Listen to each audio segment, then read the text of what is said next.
Not since the horrors of the Black Plague has our land seen such despair. Almost 2 millennia after Sigmar founded the Empire, the realm is fractured and broken.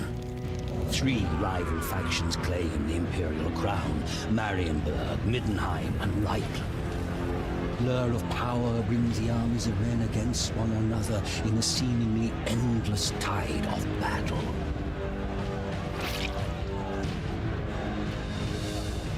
An island of peace in a sea of conflict, Mordheim drew wealth such as the city had never seen into its walls.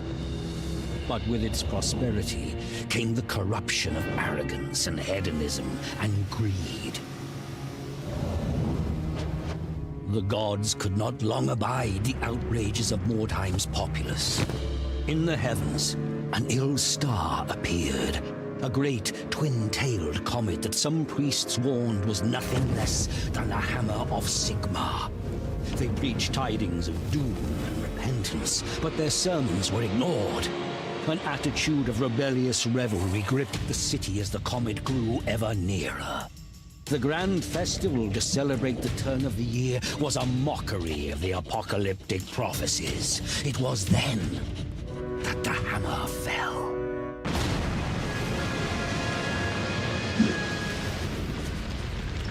The fiery comet plowed through the city, gouging a deep crater in the midst of the poor quarter. The wondrous palace of Count Steinhard was broken, the grand amphitheater shattered, the vast great library blighted by a pall of ash. Fire and smoke decimated the populace, but worse awaited the survivors. A malignant corruption that brought with it mutation and madness, the vile taint of chaos.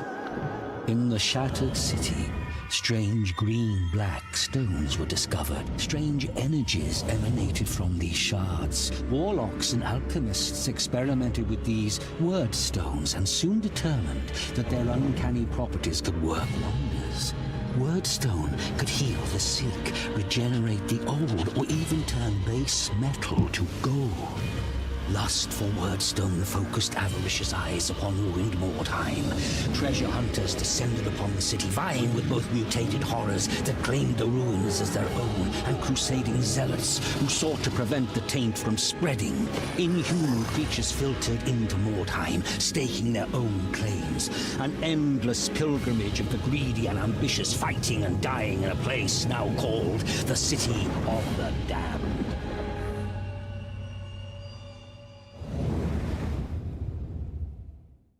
Gotta love that intro.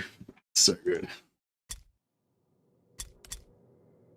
A nice day to die. All right, I might have to change the a little longer. Might have to change the thumbnail now.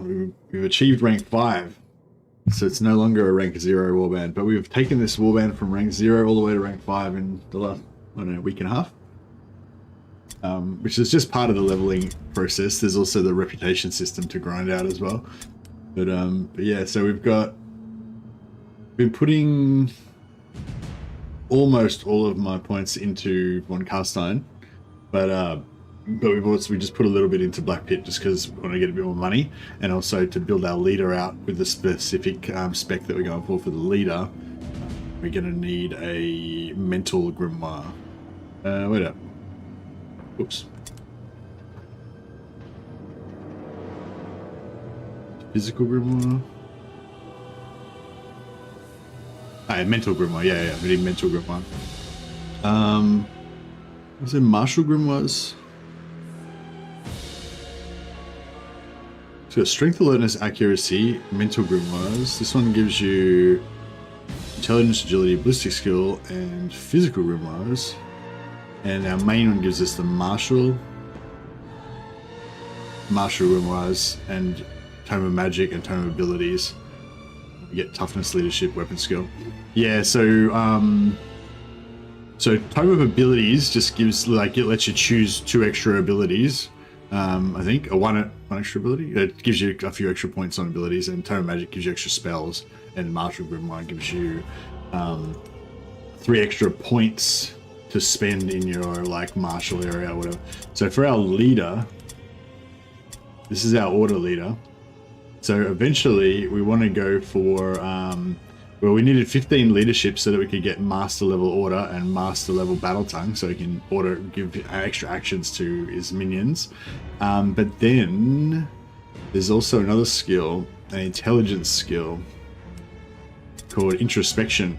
Once per turn, you can turn 3 strategy points, or the blue pills, into well, when it's maxed out, into 2 offensive pills, 2 red pills. But we need 15 intelligence for that. So we need to get a mental grimoire to be able to max this guy out. So it's going to take a long time to grind that out.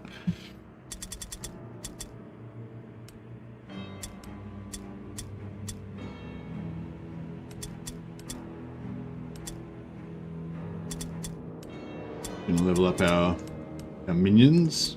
So we're keeping all of our henchmen low level. Once they get to like level 1 or 2, we delete them and start again, just to keep them nice and cheap. Give them a little bit of agility. Maybe I should just not worry about agility and just go all out on strength. I usually go a 6 strength just to give them one extra loot capacity, so they can pick up 1 more item. And then I put the rest into agility. But I suppose if we just keep going in strength, that gives another 3% damage. Either or, it doesn't really matter. These are just like throwaway henchmen that we don't really care if they live or die.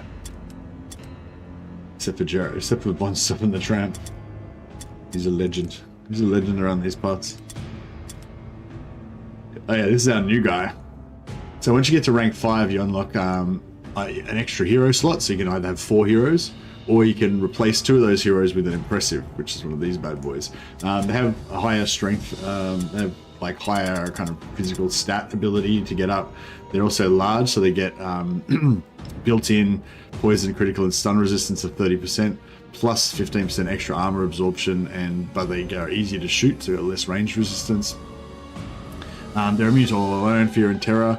Immune to tiring effects is the big thing. That's why impressives are so crazy, because they can use 2-handed weapons or they can use dual wielding weapons, and it only costs them 2 red pills every time. It doesn't matter how many times they attack. So you can give them 2 single-handed weapons, and they can just keep using them for 2 red pills and attack, indefinitely,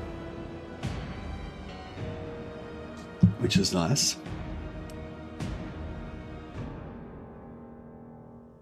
So, might be an opportunity for us to let Liz the Ripper have a bit of a rest. Quickly have to just check her. I have to quickly just check her spec. Actually, we might need extra points for her as well.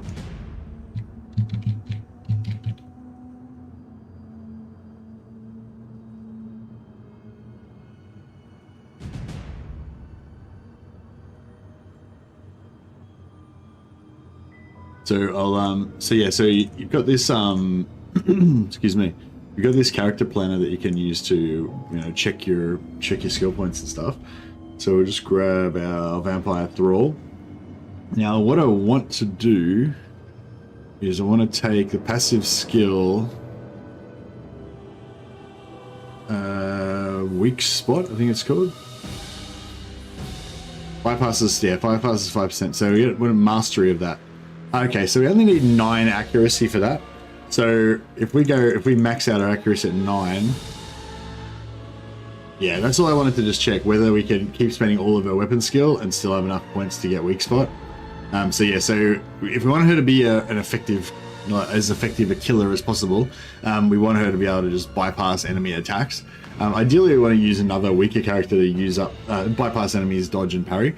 I ideally want to use somebody else to waste their parry or dodge before she strikes, but that might not always be possible. But yeah, I want to go weapon skill first, and then we'll go into that. Yeah, I'm just going to max out her strength. Actually, we need toughness on her as well. Okay, let's just bring that back up again. So the other thing we want to get for her... Oh, actually, it's not that big of a deal. The other thing we want to get is Adrenaline Rush. That gives the ability to switch out some wounds for 1 more offense point. She only needs 6 toughness for that. She's already got that. I'll just quickly look at what else we need. Well, we want Frenzy. Might need more toughness for Frenzy. Frenzy... Mastery requires 9 toughness. Okay, so we'll go for 9 toughness and 14 strength.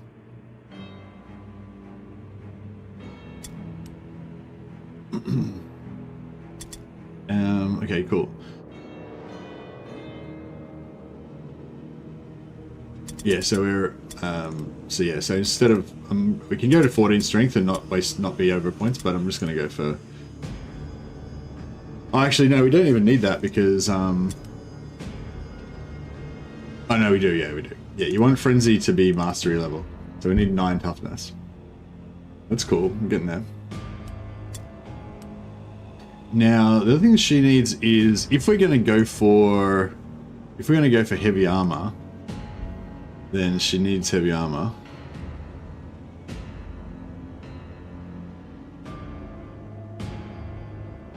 Actually,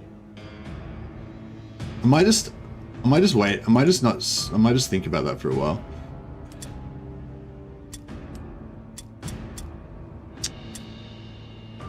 This one. Yeah, I'm not sure about her either yet. Yeah, we might just do another mission. Get rolling. And then we'll have a bit of think about it. We'll do some more leveling and character theory crafting and stuff later on. Alright, who is this? Magath the Foul. He's out for a few turns, so we'll just fire him. And we'll hire a new Magath the Foul.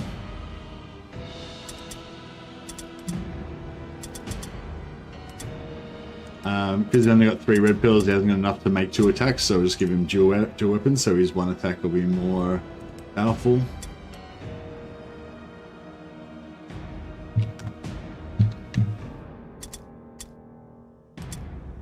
Alright, beautiful. And yeah, we'll keep everybody in.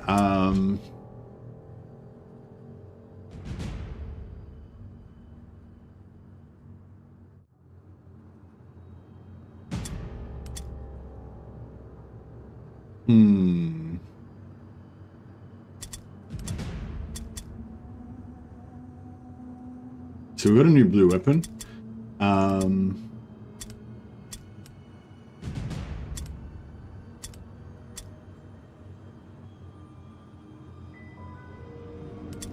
So we'll give it to him. We'll give the new blue shield to this guy. He's got the blue shield already. We've got another blue shield. Alright, we'll give the other blue shield to her.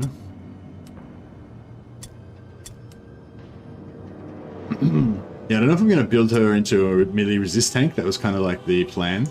But yeah, I'm not sure about that yet. We're still thinking about it. So we'll just let her go. Hey Dan, who do you recommend as a good starting faction? Thanks for the heads up, man. That's awesome. Yeah, if anyone wants to buy this game, it's usually on special. Like you can get on Steam or GOG or Instant Gaming. Usually, if you just check one of those, you can usually get it on one of those for like $2 or $3. Dan says he got it from CD Keys for £1, so it's pretty good. Honestly, I'd recommend you just play whichever faction you think looks the coolest.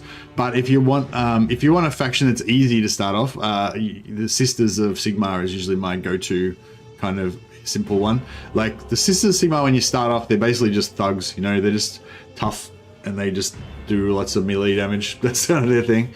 So it's like good. It's good to just learn the basics of the game. Like the basics of the game is just sort of stacking up your guys and outnumbering. Like getting local superiority and trying to outnumber your enemies wherever you are and stuff. That's kind of like the key thing. So the Sisters are great for learning that kind of stuff. So yeah, I was thinking we might just go for...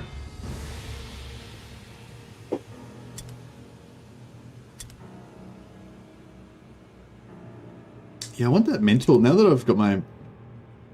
It's level 5 though, so it's going to be forever away. So yeah, so what you can do here is you can like go into one of them heavily to try to unlock the highest level, or you can as fast as possible, or you can kind of mix it up and go for different ones. Because if you go for this one, we're just getting like base value, Whereas if we go for this one, we're getting 100% extra value, so we get more money. Also, the ones that you haven't spent money on, you haven't spent on recently, you get more influence. So if you want to level up all 3 of them in all of their reputation at once, then you're going to get more total reputation if you kind of keep mixing it up all the time. Like we're getting plus 16% on this one. But yeah, I don't know. It's up to you which strategy you go for. If you go for this one first, you get more total money because once you unlock this, I get 60% of the full amount. Once you unlock this, you get 70% of the full amount. So you're going to get more sort of total cash. But in the short term, we're going to get more cash if we send it to this guy. And yeah, if we've got, once you get the ability to unlock the hired swords of the class that you're looking for, you want to try and keep, you know, a couple of thousand gold at least in your bank, so that if a really good hired sword. A new shipment has been requested. New hired swords are available. There's new hired swords might be available, and if you haven't got the money, then you can't hire them. So let's have a look and see what we got. Okay, we got a rank 6 leader. Doesn't have any injuries, so if we got this guy, we could straight away skill him up in all the skills that we want. That'd be pretty good. We got a rank 3 impressive. So we're currently trying to level up with impressive, so that would get us, you know, that would get us part of the way there. But I'm probably going to wait for like a rank 6 or rank 7 or something like that. Wait until we get a higher level one. The rank 6 leader could be okay, but yeah, I think we'll wait on that one as well. Alright, so yeah, so we haven't been taking an impressive until now, so now that we're taking an impressive into this battle, that means the enemies are going to take their impressive as well, so it's going to be a lot more dangerous than it was before.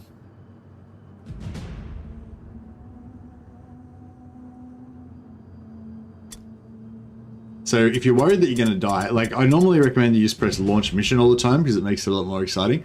But if you're just starting out, or if you're worried that you're going to be going into a dangerous mission and you're all going to die or whatever, then just do launch and deploy. Then you get to at least... The ruins, you are suddenly ambushed by another warband. You manage to slip through the trap and get. You normally get to choose where you guys go, unless you get ambushed and this happens, and then you don't get to choose. So I usually just let the game decide where my guys are going to go. However, this time I decided to show you guys what it's like when you set up you guys yourself. One, because I was a little bit scared it was going to be a hard mission, and two, just to show you that you can set up yourself. But there's a random chance that you get an ambush, which means it doesn't matter if you choose to set up yourself. The game just sets you up wherever, and you got to roll with it, which makes things a little bit more exciting. Oh no, we've still got deployment. Oh, that's okay. Oh no, I thought that... Okay, I thought that overrid it. But no, it's okay. Never mind. We're fine. We're fine. Okay, this is good actually. So there is all the wordstone is there, and the mission is to collect all the wordstone. So if we set up all of our characters down, so we can either go here to try to run across to there, or we can just set up down here. I think down here is going to be the way to go because we don't have to jump down a level, and the jumping down a level kind of uses red pills and blue pills. I mean. Alright, so we can... Yeah, so we can move our guys to between all these different options. And we want to be down the bottom. Okay, here we go. It's pretty good. I might be a bit closer.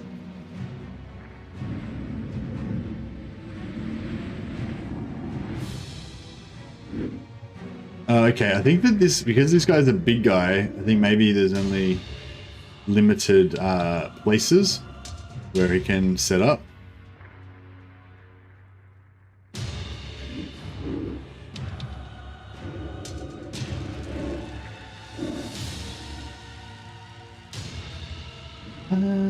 It's probably about as close as we're going to get with him.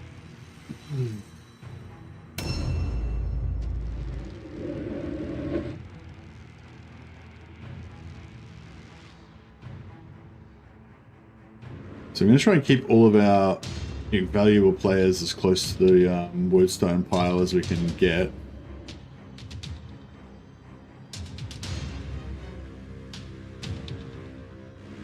It's pretty close.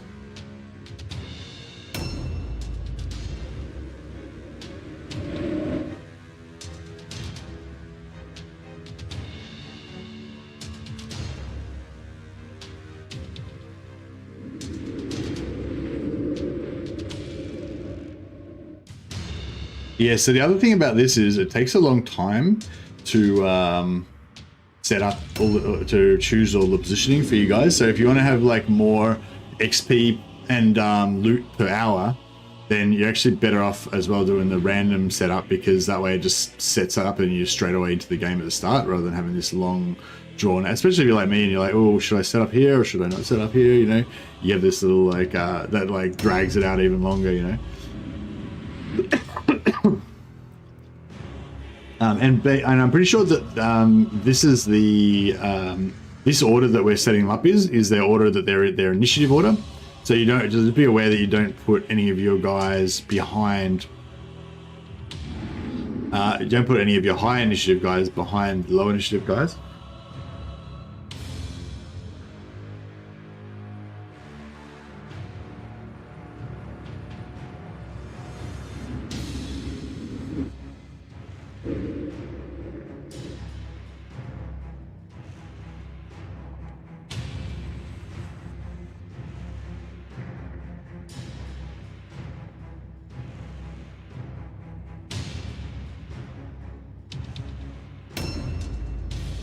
Hey, Wilsville.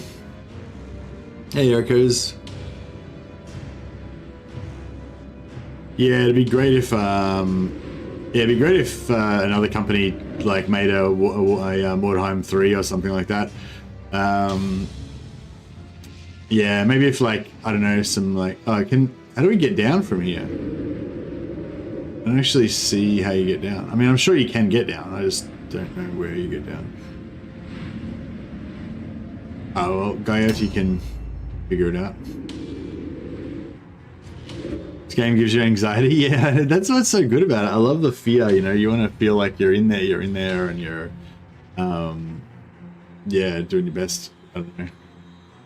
Just, oh, well, I don't know. Yeah, just the permanent death and the RNG of the crits and everything. It's just like, yeah, it just adds something to it.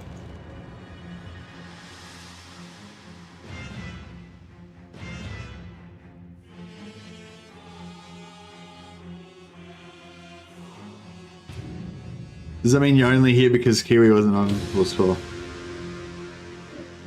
I'm ashamed. No, not ashamed, that's the wrong word. Insulted? No, not really insulted. I'm saddened. I'm saddened. Hey, Bal.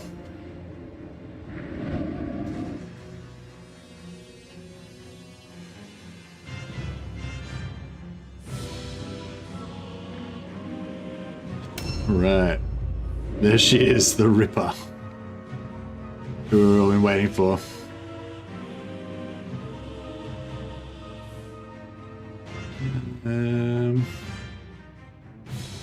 There's one more spot over here. Yeah, that's better.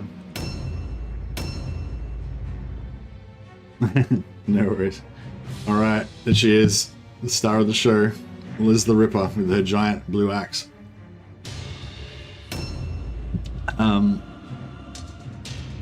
No worries, Cloak Monkey. Have a good day, man.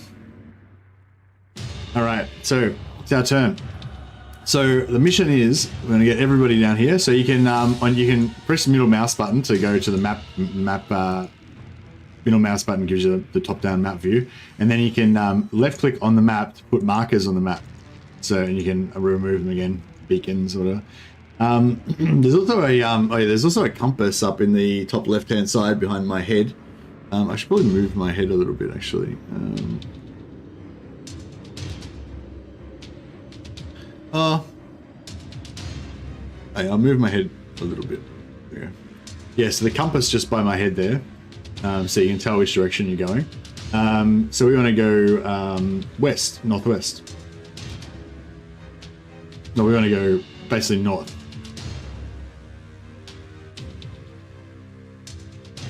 So we'll check it out. We'll carefully go this way a little bit. See. But yeah, no, this is blocked.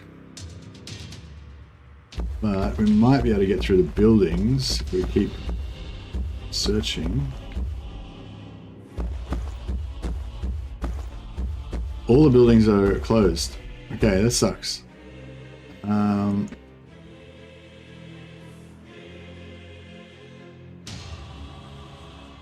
It really sucks. So we could keep going around and we'd be able to get out around here and then come back that way, but that's not, I don't think that's going to be as fast as if we just go back the other way.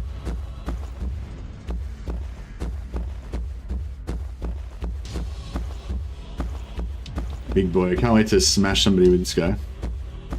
Alright, so this is our starting point again. We're back here again. As long as you go back over all your red, blue pills, you can rewind all your movement. This is actually not too bad. If we set up, if we cross the blue line as close to this way as we can, and then if we've still got enough to just sneak around this corner, then we won't have to cross the blue circle again until all the way up here. So we've actually gained, you know, we actually haven't lost much movement at all.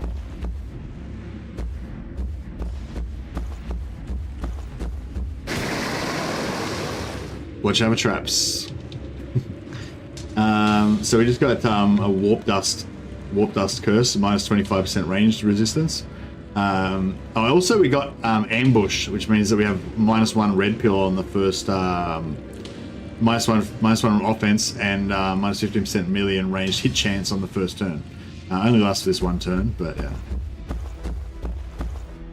Alright, this guy can't pick up loot, so just going to put him here in ambush stance, so if anyone wants to jump down and try and take our loot, they're going to get wrecked by this terrifying beast. He's not as scary as some of the other impressives, maybe, although he's still, you know, plenty scary. But the good thing about this guy, I think, is that he can go through doorways. So we'll test that out later on. But yeah, I'm pretty sure he can go through doorways.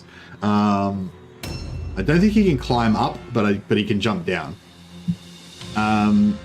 They're going to have their own impressive.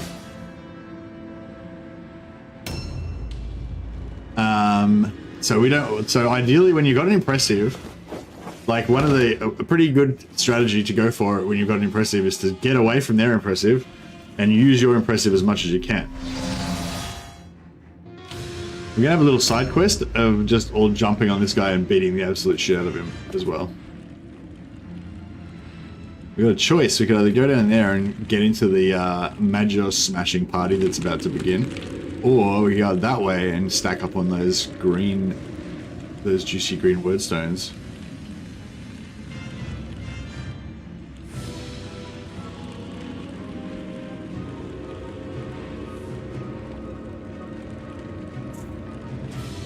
All right, I might.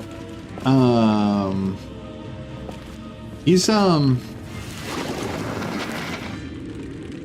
okay. Foul Mist is fine because we're immune to poison, so we don't care about that.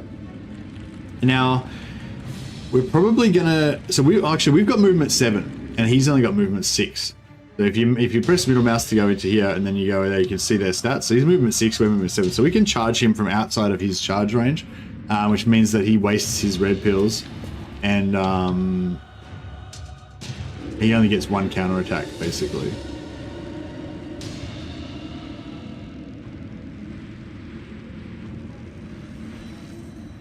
Oh, there's another enemy down there as well. Oh, you know what? Now we've sort of done it though, haven't we?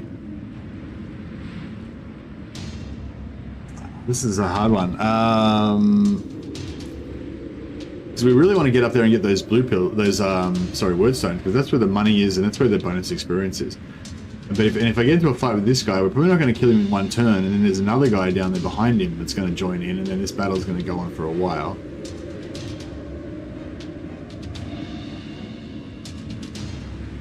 Kind of already screwed it up though, because we set up that trap.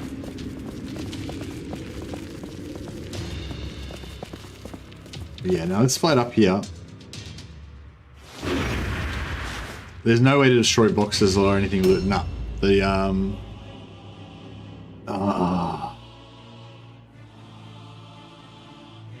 Okay, so we can't charge with this guy because he doesn't have enough red pills.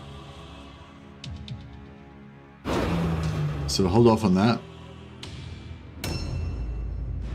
So this is the worst. Yeah, they're the worst to fight. They're pretty easy to use though to play. All right, what we'll do is we'll just eat the charge with this guy.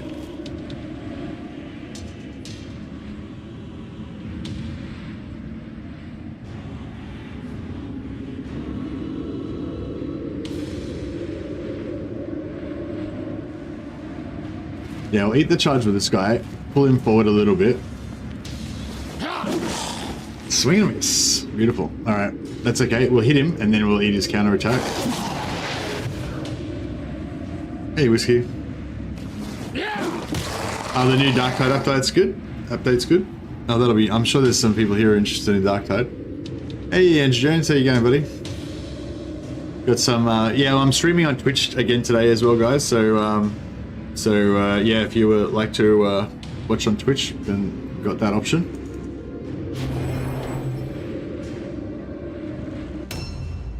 Trying to keep it alive over there too. Yeah, nice. Yeah, I mean, it's probably... Yeah, YouTube's my main... Like, my main channel is YouTube, but I figure if we stream on Twitch as well, then, you know, there's an opportunity to get a bit more you know, exposure, more people find out about the channel and that kind of stuff.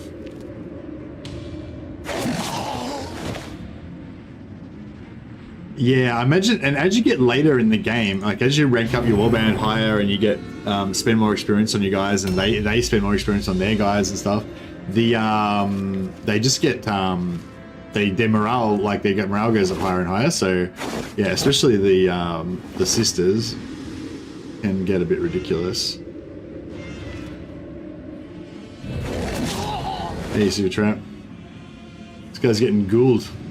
He's getting a big ghoul team. Running a ghoul train on this guy.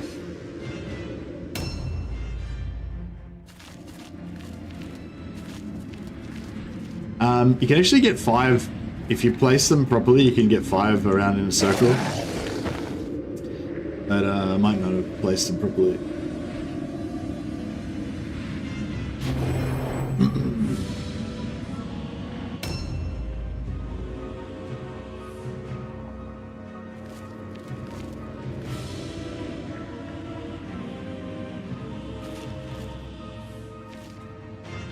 Oh, I'm not monetized on Twitch, Dan. But I don't know. I mean, I probably will get monetized on Twitch eventually.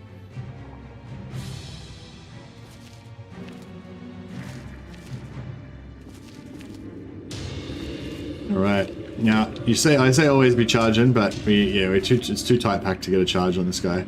But that's all right. We'll just get one more in there to beat down on him.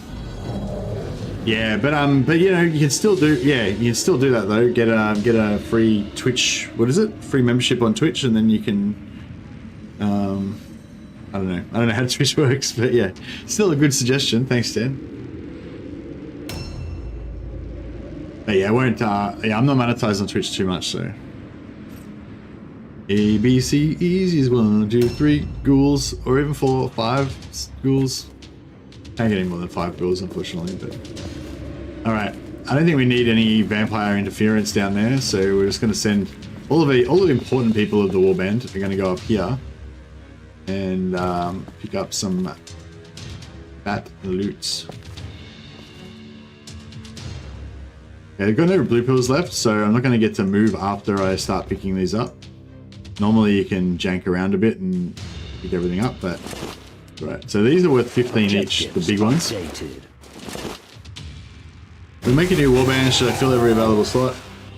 If you're starting from 0, then you'll only have, you'll only be able to take in 4 guys. And I think that you have to take, I don't think you can take any less than, I think 4 is the minimum. But if you're starting level 5 warband, then you'll have the option to bring in 10. Objectives updated. Yeah, there's different strategies, CH, yeah. Yeah, you get quicker games if you have less people, but you also get less loot. Objectives updated. But if your object is to level up your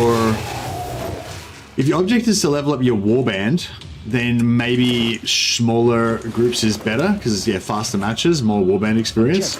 But if your object is to build a strong warband as fast as possible, yeah, I don't know. There's different strategies. The way that I do it is by leveling up, you know, 2 or 3 powerful characters and keeping everybody else at low level. And then what ends up happening is like what we've got now. I've got a rank, I think I've got a rank 9 leader, or rank rank 8 or 9 leader, a rank 8 or 9 vampire thrall, another rank 5 vampire thrall, and then I've got like 5 rank 0 ghouls or rank 1 ghouls.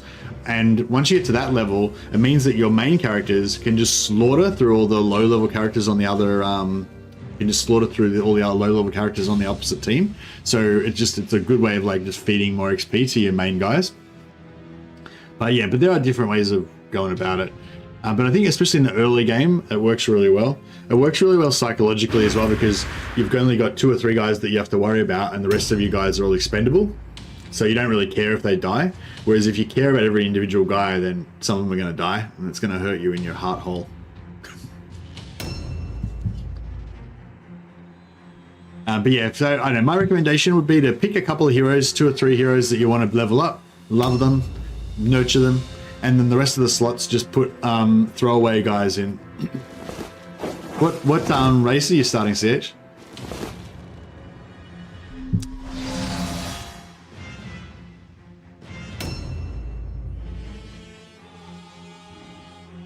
Yeah, the PvP in this is actually really pretty interesting. I haven't played much of it, but yeah, it's actually pretty cool.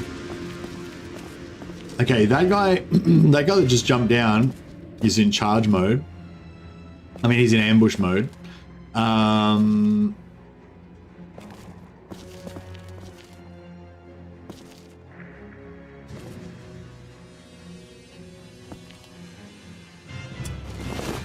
Objectives. But we've got more range than him, I think. So,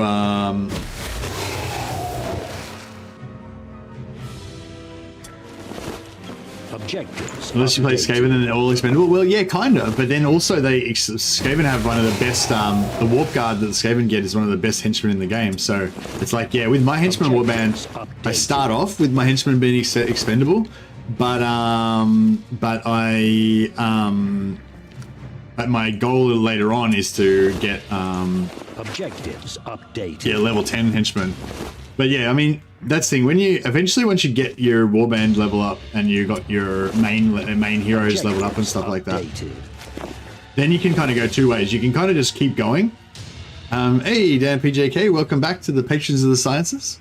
So you've got your veteran Kruber head there, showing you've been a member for a while. It's appreciated. There we go.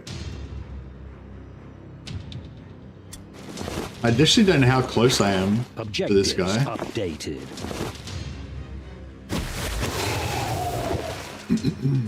Happy to be back. Welcome. All right, so we go out as far away as we can and make sure we're not going to be in range of his charge, because his charge is only his charge is probably only 5 or 6 movement, right? But we've got, yeah, so he's got 6 movement, we've got 7 movement, so we can charge him from outside of his ambush range. So so we find a good spot. Oh, motherfucker. God damn it. All right, excuse my French. So yeah, so we just I was that far away from being able to charge him. If I had just moved a little bit closer, I would have been able to get him. But now we just used all of it. I hit this trap and I used my last blue pill, and now I'm screwed. Lisbeth got Mordheim. She sure did. Hey, Ezekiel.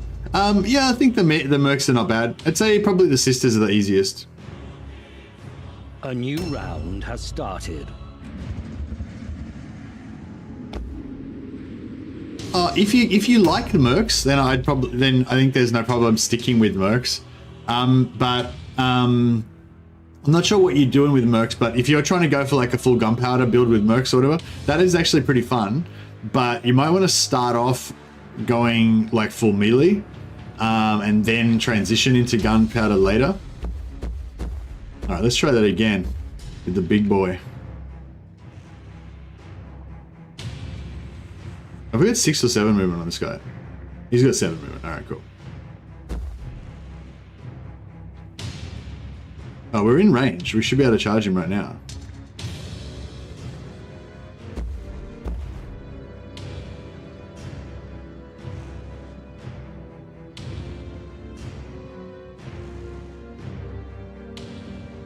Fuck. Another. Just need to learn the games first. Yeah, if you like your mercs, then I don't reckon that you should need to start again. Just delete all your guys, so you can keep all. Have you found a few good items and stuff? Just delete all your guys and keep your items and stuff, and keep your reputation leveling and all that. Unless you really want to start again. If you haven't got too far, you may as well just start again. But yeah, just delete all your guys. Just take don't take any marksmen at first. Well, you can take like one marksman. Just take all of your guys as just take the melee dudes. Make sure that they've got a weapon in each hand, so they're dual wielding, or switch out all their weapons. And maybe I should start starting from zero mercs. I might start a new series of starting from like this, like how to start from zero, but with mercs.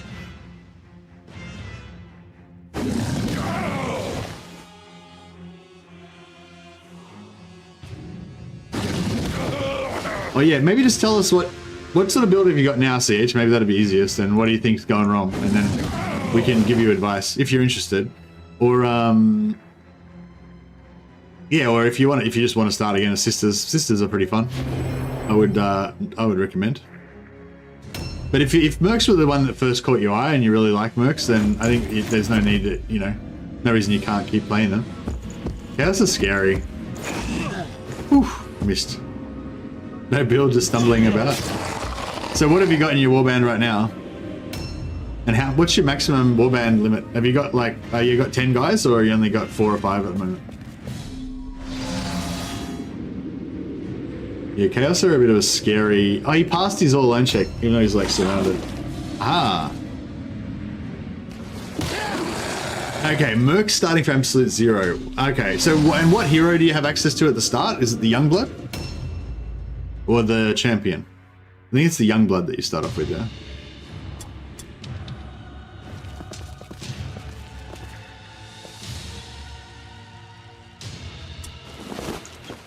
Objectives updated.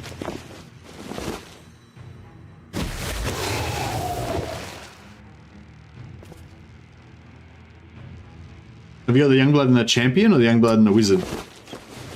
Objective completed.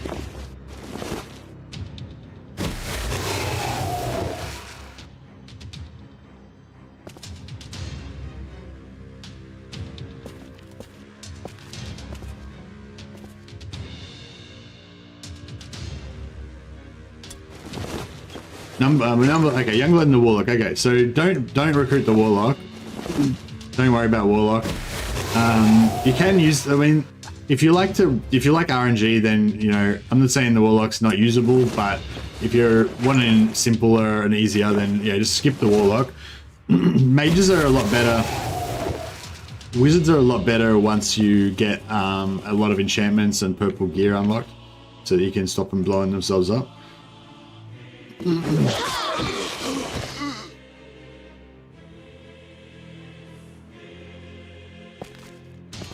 Starting from level 0, do not shoot, do not cast. Yeah, that's probably a pretty good, pretty good thing. See, shooting is not going to be very reliable at low level, but also, but neither is melee. But the thing with melee is when you've got more melee guys, you can stack up, and getting the 2-on-1 advantage, in melee is super important.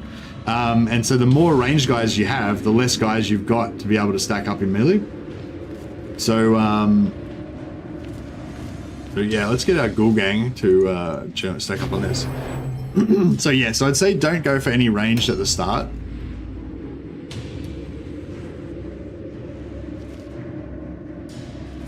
See if we can loot this guy. No, he doesn't have anything of use. So this guy, if we look at this guy, for example, this guy's immune to all alone, fear and terror, right? Yeah, immune to all alone, fear and terror. So if we surround him, like we still get the advantage of stacking up on him so he'll die faster, but he's not going to rout or anything. Whereas this dude is not immune to all around fear and terror. Immune to all alone fear and terror. So if we put 2 guys on him, then he has to roll like a leadership test before he can actually attack us back. So it's going to be a huge advantage. But if this guy was ranged, then I wouldn't be able to stack him into melee, so I wouldn't be able to get as much of this 2-on-1 action. So yeah, so anyway, so long story short, CH, if I was you, if you want to keep going with your Merc faction, what I would do is I would sack all of your henchmen, sack your wizard if you got one, and we'll just sack everybody if you think they've got bad skill choices or whatever, but keep all your weapons and stuff. Hire a new leader, hire 2 youngbloods, or just 1 if you want. Hire 1 or 2 youngbloods, don't worry about a warlock. And basically, and give everyone dual wield, or you can give 2-handed weapons to your hero and your give everyone either dual wield or 2-handed weapons, and then just concentrate on the basics of like trying to keep all you guys together and trying to always stack up 2-on-1, and also trying to sacrifice your henchmen to keep your heroes alive. So if there's ever a dangerous situation, send your henchmen in to die. Just keep your other guys safe, you know, basically. All right. Yeah, that same advice works for every faction, and any faction will work if you follow that advice. Like, I think for me, Chaos is probably the hardest to get at the start because they're just so. I don't know. I think it's a mental thing. I think it's because I expect them to be stronger than they are, and they're just not very. They're just like everybody else. They're just kind of useless at the start.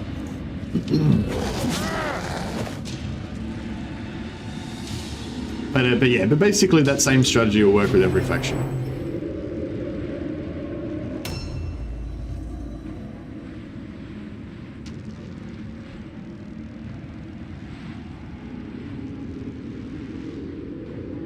I don't think we can fit 2 in here, so I sort of screwed up. But it's alright.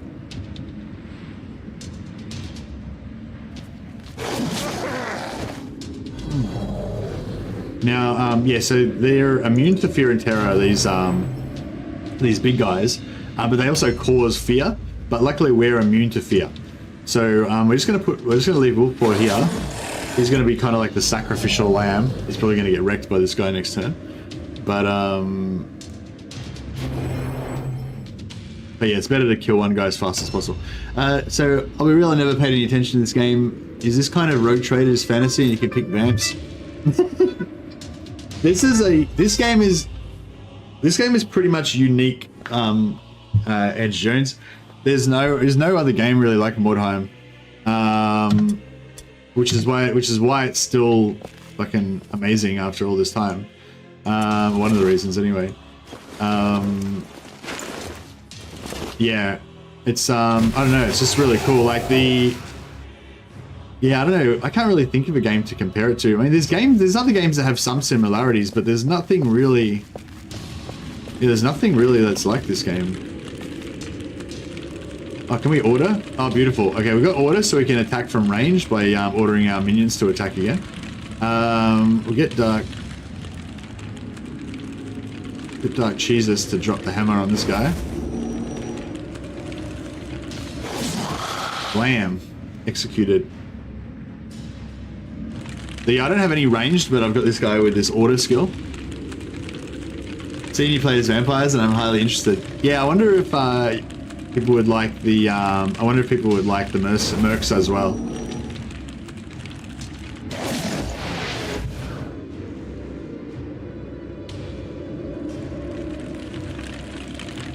All right, we can use our last 2 red pills to stay in ambush stance. So yeah, we're beating the crap out of these guys. This is working out all right.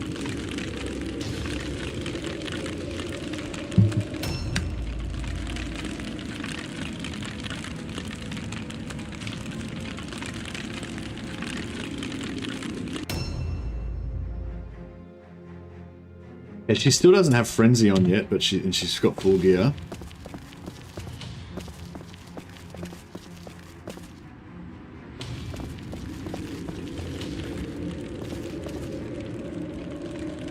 I am the hammer. Lap, big 90 damage. She's got a lot of red pills. She's got like a curse. So I'm just gonna pull her out so she doesn't take any damage. We'll put her into frenzy mode next turn so she can start unleashing the pain. Right, it's only 15%. Oh, that's their big guy. That's their cow spawn. If he comes down here, it's going to get a bit more serious.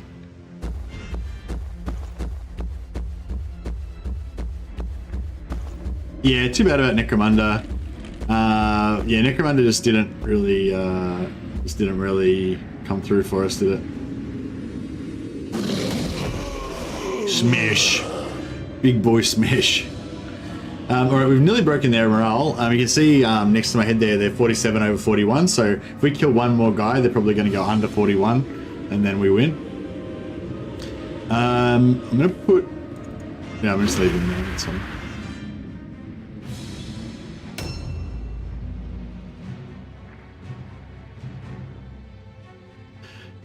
Gunpowder and great swords. That sounds pretty good. I feel like great swords, like, it started out as a meme thing that was like kind of silly, but it's actually pretty fun. My great sword warband. The only problem with my great sword warband is trying to find enough great swords to keep everybody geared up.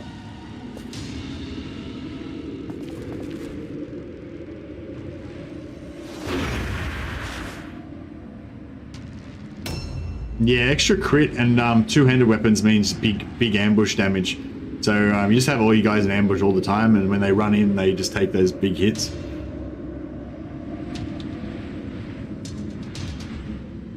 We've got no other enemies downstairs yet.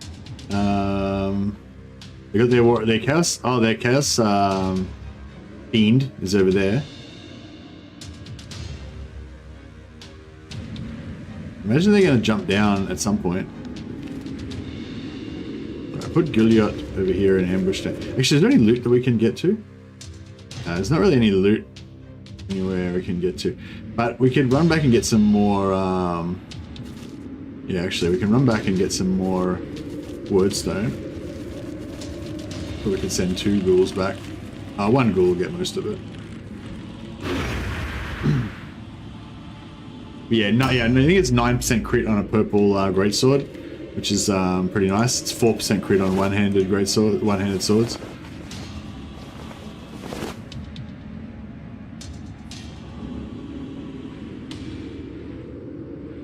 Wolf Paws a little bit damaged as well, so we're going to send him back to loot as well. Get every scrap of that Wordstone. See my review for the game. Oh, did I do a review for the game? Was I eloquent? Oh man, Timothen's wrecked as well. We'll keep Timothen close. Guess we need him.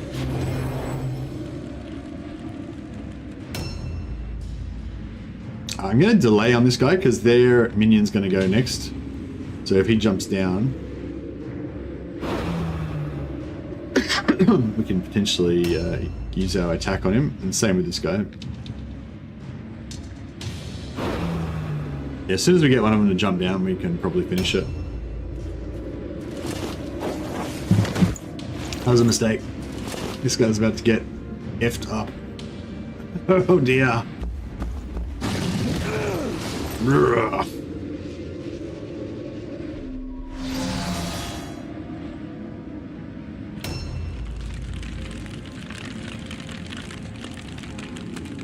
Yeah, Supertramp. No, thanks for that.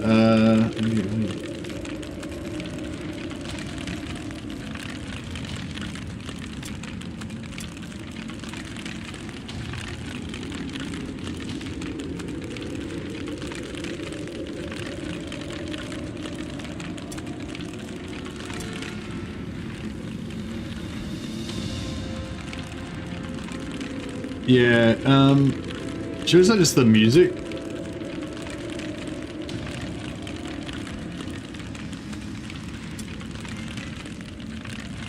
Yeah, I think it's just the music, I think that's really loud, isn't it? Oh, this fire crackling.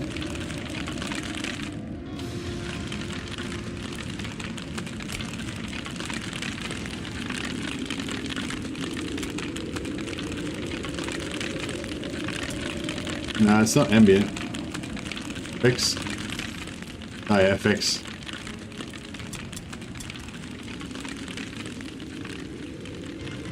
Alright, how's that? Hopefully it's still got enough you can still hear the music a little bit and give it a vibe.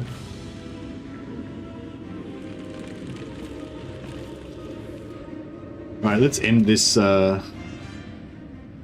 Wolfsfall, the big €10 super chat. Science, glory, and cheers, Bugmans. Thanks a lot, Wolfsfall. You're a legend, man. Much appreciated.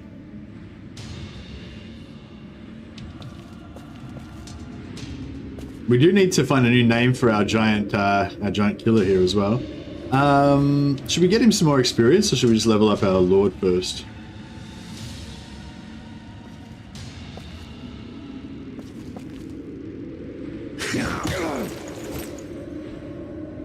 That's not very effective. How about if we're doing 17 to 25. I don't know if he's gonna do. Oh, he's gonna do 41 to 44. Yeah, so he'll do an average. He'll do an average of 80.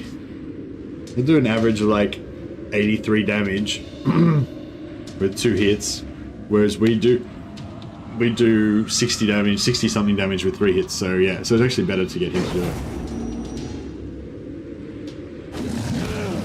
Oh, big crit. Yeah, I really like the order skill. It's probably my favorite, probably one of my favorite skills in the game. Yeah, order skill is one of my favorite things, and one of my other favorite things is going frenzy builds with no defense, like no dodge, no parry, no melee resistance, no melee resistance or anything. Just going frenzy, heavy armor, and just going around smashing things with maximum strength and toughness. That's one of my other favorites. All right, Dark Jesus knows that he'd get in trouble if he stole the kill, so he's gonna have to just stay over here.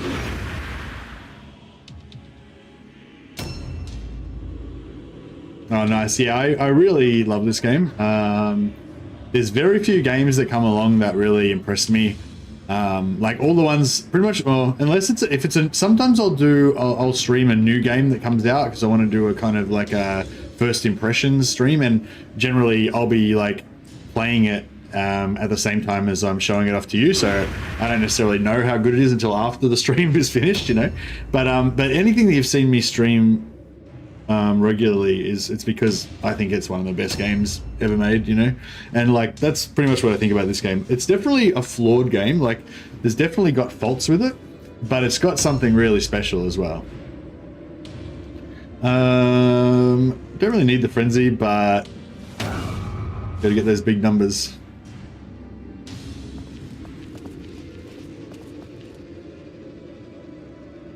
Finish him. Lap. All right, Lisbeth has claimed the skull of our last enemy. I mean, there's one more, but I think he's not gonna. I don't think he's gonna come down. The other thing about frenzy is you can't take stances or anything. You're just this big dumb brute that just runs around. No ambush stance, no nothing. Just slaying.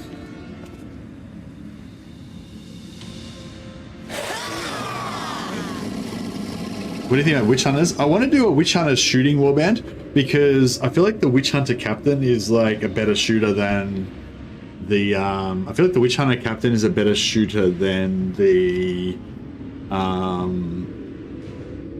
We got another. Look how much wordstone we got. That was good. Yeah, I feel like the Witch Hunter captain is a better shooter than the Empire Merc shooter. Demonstrate your loyalty and enjoy the favor of the von Carsteins. Yeah, I think Witch Hunter leader. Witch Hunter leader. 2 paladins. Witch Hunter leader, 2 oh no.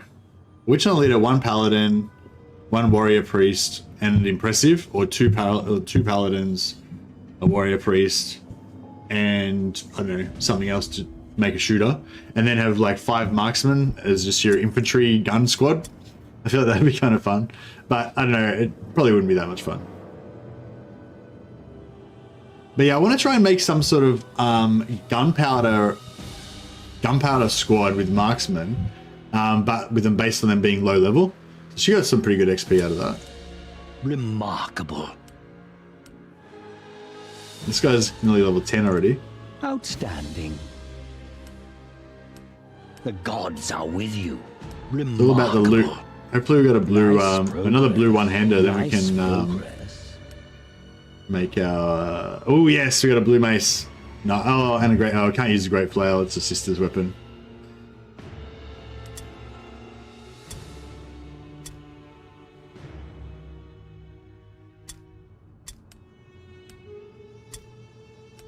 Alright, glorious. Now, we'll keep going on our mission of getting as much money as we can. Oh, okay. Every now and again you get requested to do a... get requested to send a troll back to your main faction.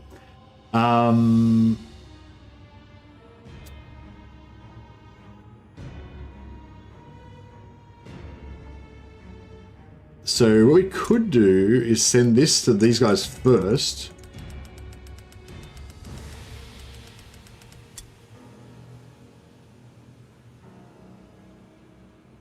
And then that would put this up to reputation 2. And then that would reduce this one.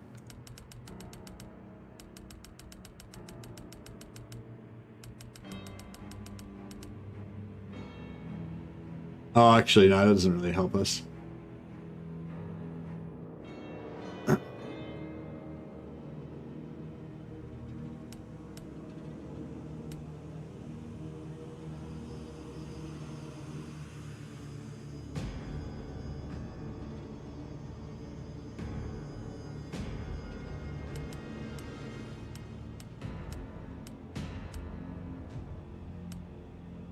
So if we send that,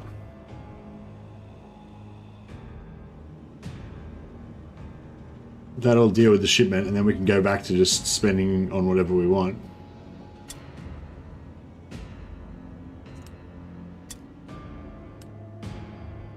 Okay, shipment's gone now, and then we can go back and put the rest of the money into where it's den. Get a bit of extra gold. You are getting noticed. Okay, so now that this one went up over level 1, now these two have gone back to 50%, plus 50%, and now we're getting actually plus 20% gold from our main one as well. So it's like, yeah, so basically if you want the most money in the short term, you just kind of go for whichever one's got the highest amount of bonus on the money here. And in the early game, if you're trying to get high level hired swords, yeah, it's really good to try to keep a couple of thousand gold.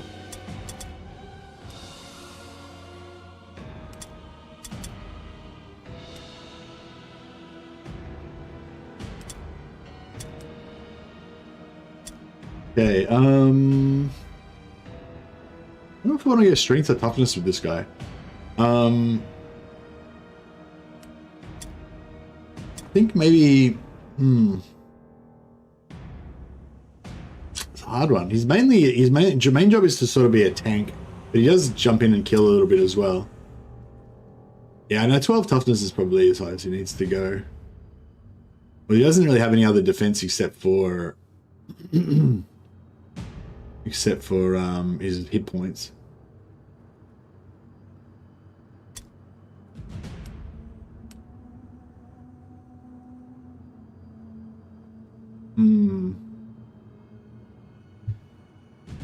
More HP is good. And he's heavy armor. Yeah, heavy armor and HP go together pretty well, I think. Yeah, I'll go for toughness on him. She's not gonna do it. Keep these guys low. Actually, Wolfpaw is level 2 now, so we'll probably delete him.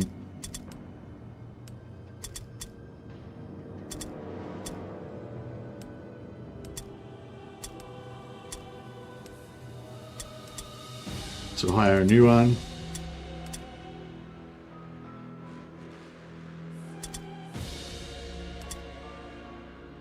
Rename him Wolf for the white. And we'll make him white. And this guy, you can see when they get the little green thing here, that means they're too high level for my warband. So fire Timothan.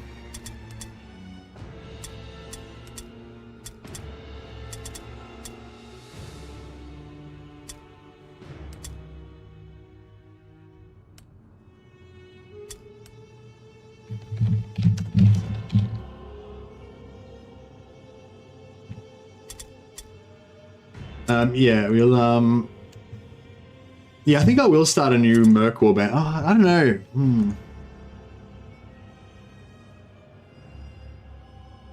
I don't know if I want to start a new Merc Warband or not. I mean, I kind of do, but... I mean, if that's what you guys are going to enjoy, I think I'll enjoy playing anything. Alright, so when you get a new guy, their defense is not going to be that great. Like, 40% parry is okay, but it's not really reliable, you know, whereas the damage output he's got is 23 to 28. If we give him 2 weapons, it's 46 to 55. That's some solid damage, you know. So yeah, so when you get a new level 0 guy, just give him 2 weapons. Pretty much the same, it works the same for every faction. Just give him 2 weapons. Don't try and use them as a tank because they're not going to be very tanky anyway. That's my thing. Once you get a few levels into them, you get their agility up to like 9 or 10, then, you know, they actually can start being pretty reliable at dodging. So if you're going to keep this guy, once he gets to level 3, I think it is, he'll have 4 red pills, which means that he'll still only be able to attack once with 2 weapons, but if you give him 1 weapon, he'll be able to attack twice, and he'll do more damage with 2 one-handed attacks than he would with a single 2-handed attack. So if you give this particular guy here, just say he was level 3, he's got 4 red pills now, he's got like agility 9 or something, bit more weapon skill and stuff, then you give him one-handed weapon, then his dodge will go up by 10%, so he might have like 80% dodge by then or something, and with one single-handed weapon attacking twice will do more damage. So that's when you sort of, once you get 2 red pills, that's when you flip from 2 one-handed to a single one-handed once you get to 4 red pills. If you've got high agility, then you go a single-handed weapon and a free offhand, gives you 10% extra dodge. If you've got shitty agility, give him a shield in the offhand, gives him a little bit of extra melee resistance and lets him parry as well. Let's be melee guys.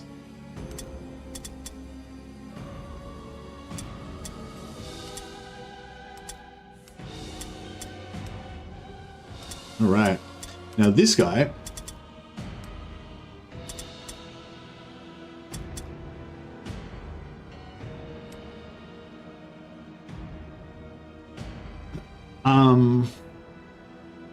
what's his crit resistance?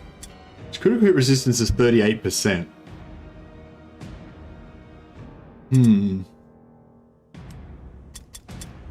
So he's currently rocking 42 to 45 one-handed damage. Give him another weapon. Now he's gotten 75 to 90 base damage. That's with no charge or anything. It's pretty glorious. Yeah, right, boys. I've already got a Scaven warband that we started from basically from 0. I think I can't remember whether I actually started from 0 or not, but I started it from either 0 or rank 5. I think we did start it from 0 actually, didn't we? The Scaven warband? Can't remember now. And the blue clothing gives him extra dodge. So this guy's already, you know, he's got 75% dodge, which is pretty solid. We could take away one of the weapons to give him 85% dodge, but that extra damage, like his job is to kill stuff, right? So we don't want to impinge on that.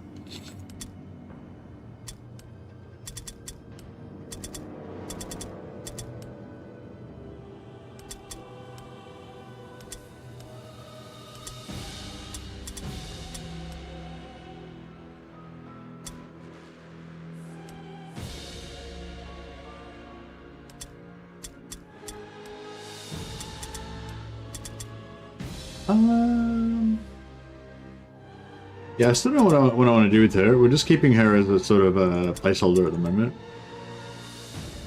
I really want to get another blue weapon for this guy, but yeah, it's more important that the impressive does the damage right now.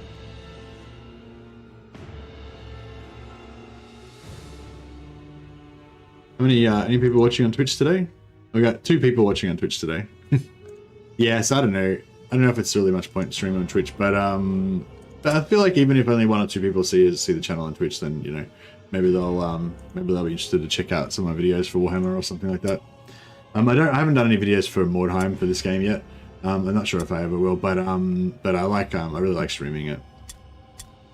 All right, so before we end the day, we've got an opportunity to train up some skills.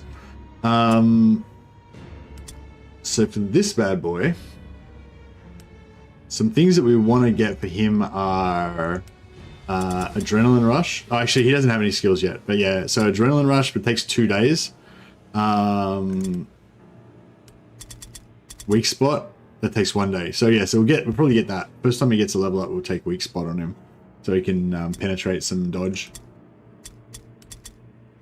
Our main guy, this guy's got heaps of experience. He's got 6 unspent skill points.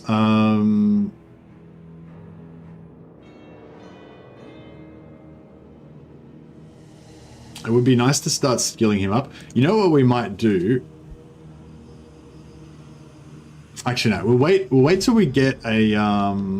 We'll just go with the same setup again, but we'll wait till we get a.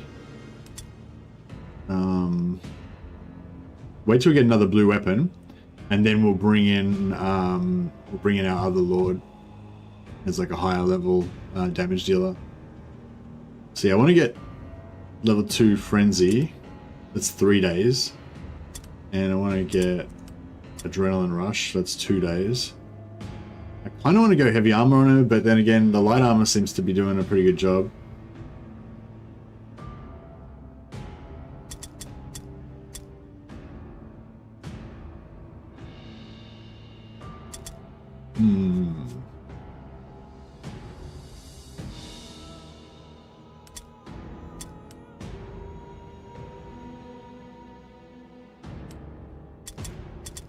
All right, let's go.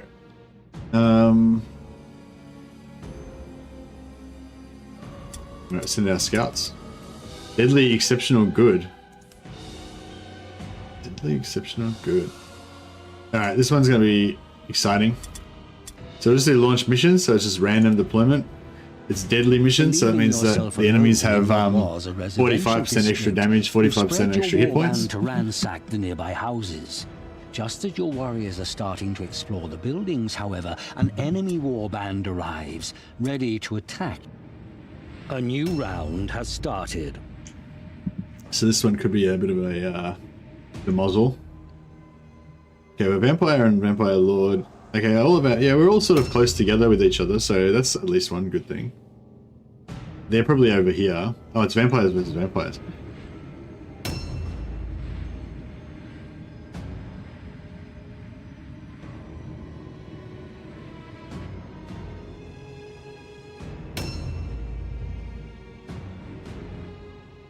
Where do we want to stack up? There's a fair few wordstones over there. There's a few over there.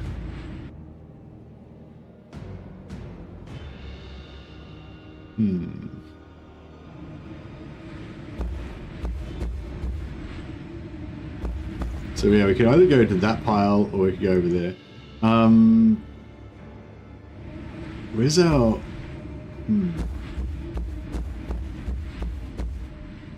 These are vampire heroes.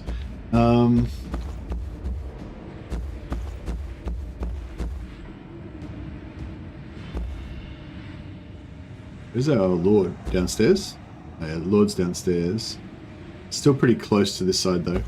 Alright. I think what we'll do is we'll...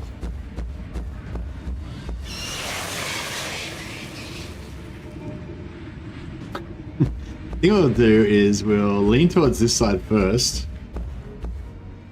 Didn't see anybody. Yeah, we'll lean towards this side first. Then we'll go back to that side. Then we'll come back around this side. Maybe.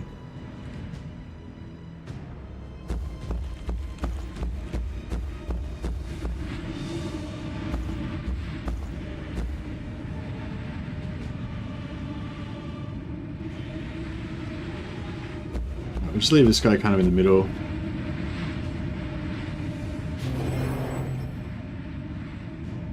You can buy Bugman's beer if you go to the Games Workshop headquarters in England.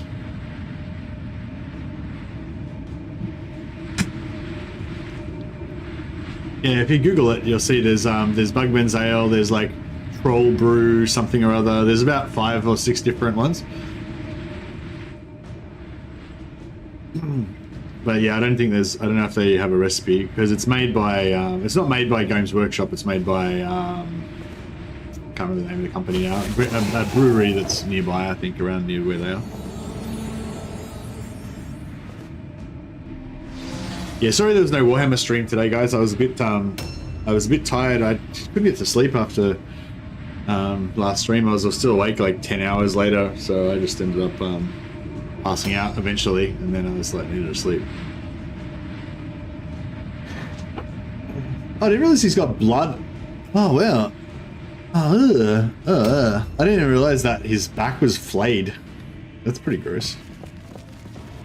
But I mean, I guess he's a ghoul. He's a giant Cryptoris, so I guess you would expect him to be a little bit gross. Alright, we'll get her to grab this Wordstone here. Objectives updated.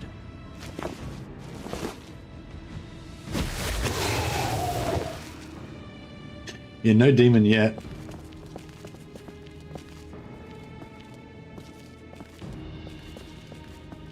We get around the other side. We want to kind of stay as close together as we can. Yeah, Vampire Thralls are my favorite characters in the game. They look really cool.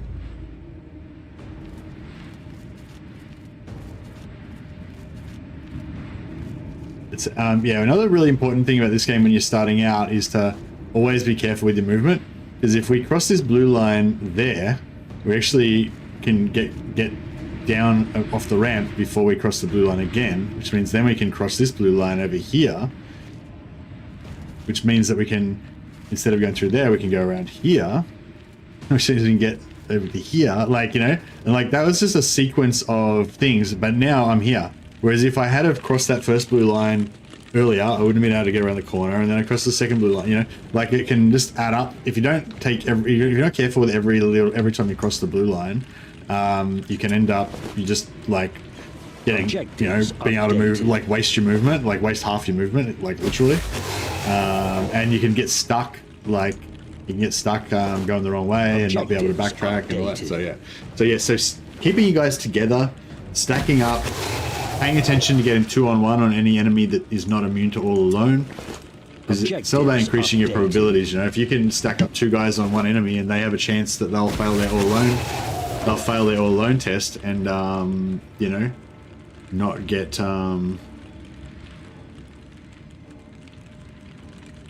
their turn, then that just, you know, increases your durability. Or your average durability. These guys are in the wrong way. Well, there's a cluster back here. See, this is bad. This is against what I just said, which is like keep all you guys together, because now this guy's running all the way over here to get this cluster, and he's like never going to catch up to the rest of my warband, which is a bad idea, especially because we're playing on deadly. You know, you can't fuck around on deadly so much. Especially when your warband's not fully geared, not fully set up. So a better thing for me to do would be to either come over here with the rest of my group, or their group is planning to go back over here, go over there first. Can we run in the front?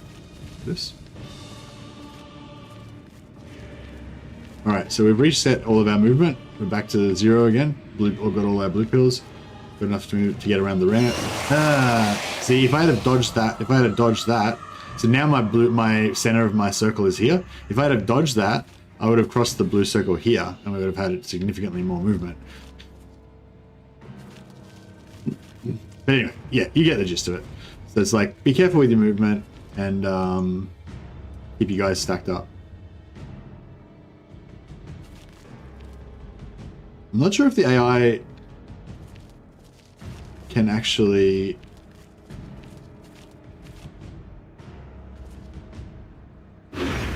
I'm not sure if the AI can actually see through walls or not. I assume it can, but yeah, I'm not 100% sure.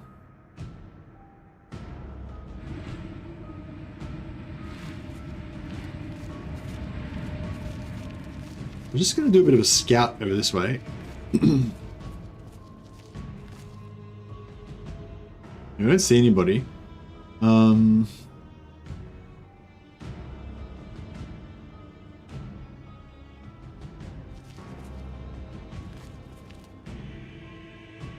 not going to ambush with this guy.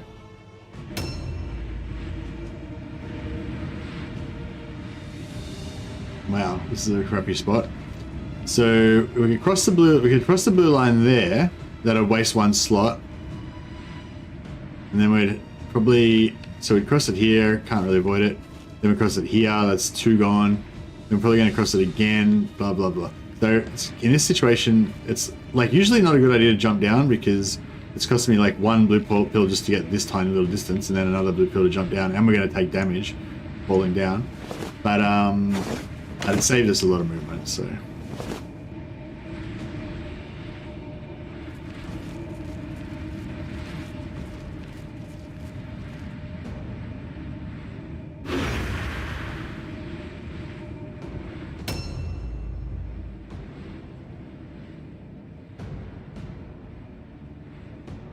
Yeah, rats have, Scaven have really high movement, which means that they have a lot less problems with like a lot of the stuff. Like the more movement you have, it gets like exponentially easier to like exploit the movement system more.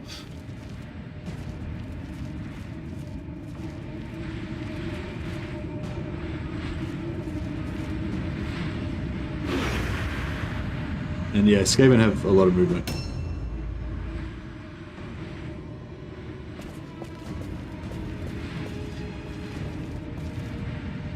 Still there, Andrew Jones?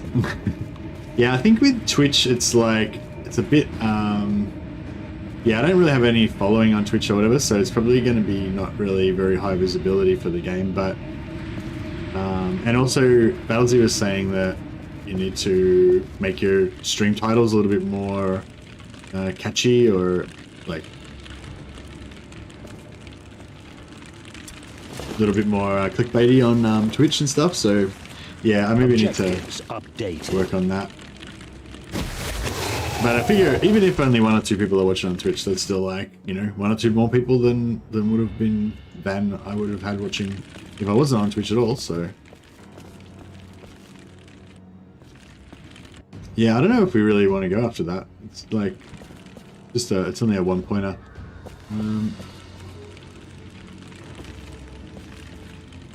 Yeah, we'll just come back in here. I'll put him back here so his ambush doesn't go as far. I don't want to get pulled out too far away from the rest of my gang. 5 easy tricks to make your warband bigger. Yeah, exactly. So if I made the stream name sort of more clickbaity like that, then perhaps that would work better on Twitch. But I'm not really that worried about like Twitch. Like Twitch is just kind of like a bonus thing, you know. If there's people on Twitch that want to watch, that's great. And like, yeah, I'm not like if I was starting a new channel and I was just trying to make it by streaming on Twitch, then I'd be trying to do whatever, you know, every trick in the book. But yeah, I've already got like, you know, my established channel on YouTube and I've got you lovely people. So Twitch is just, yeah, sort of like a bonus thing. And maybe we'll meet some new lovely people on Twitch. Objectives updated. There she is, Lisbeth the Ripper, the star of the show. Objectives updated.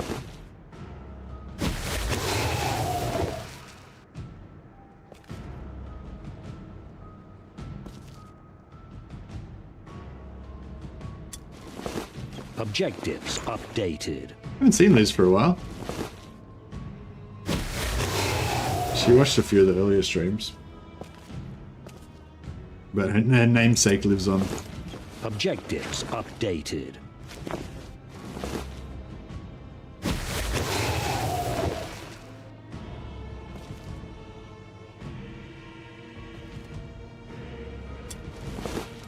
Objectives updated. Alright, so yeah, we're just grabbing all this Wordstone early.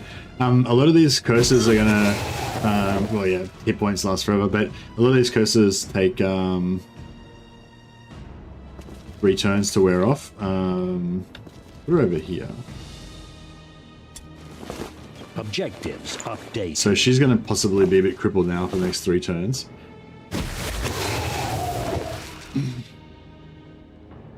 -2 movement range. Oh yeah, so she got a few negatives. She got a warp effect +3 movement range, and another one that gave her +5 melee resistance. That's good.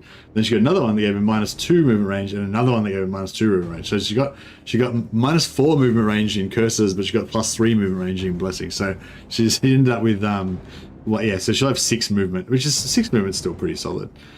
But yeah. That's right, she's not crippled, she's just slightly slowed down. Round has started. We've got nearly half the Wordstone already.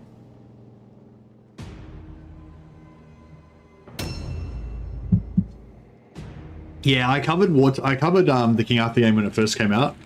I think it's good, but yeah, I don't know. I find those sort of yeah, Wordstone accounting 101. Are you thinking of clickbaity titles, Orcos? Yeah, the previous game that they made, similar game they made called King Arthur the role-playing war game, that was like one of my favorite games at the time. At that time, it was quite a few years ago when it came out. It probably came out around the same time as like Rome 1 or Medieval 2 or something like that. But yeah, the King Arthur the role-playing war game was great, and it was probably at the time it was probably almost a rival for Total War in my affections. But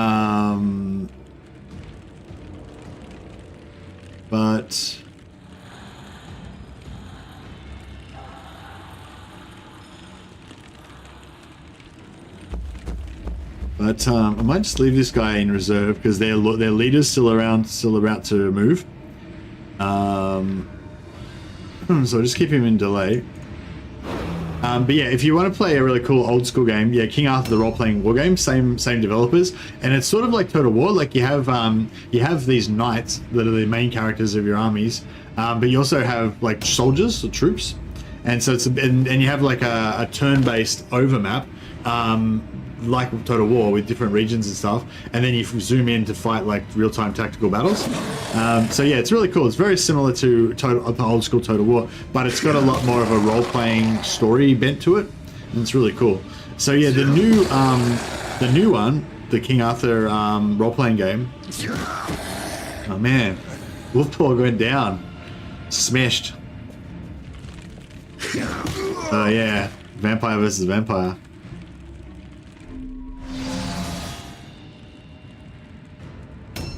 Yeah, 2009. I think Medieval 2 came out in 2007.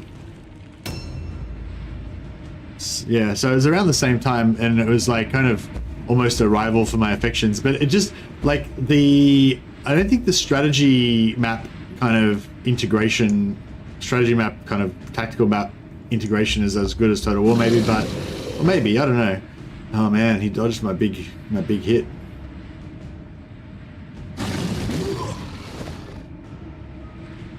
It's alright, we'll punish this guy. All are punished. Anyway, long story short, it was a great game for its time, and you could get a whole bunch of extra expansions for it that gave you like different weapons and not weapons, different troops. You get Unseelie, you get giants. Like Unseelie are sort of like fairy creatures. You get like giants. Yeah, it was just a wicked game, really cool for its time. Now it's probably a bit old now, but if you like older games, then you might still enjoy it. We're just getting rid of his dodge so that we can smash him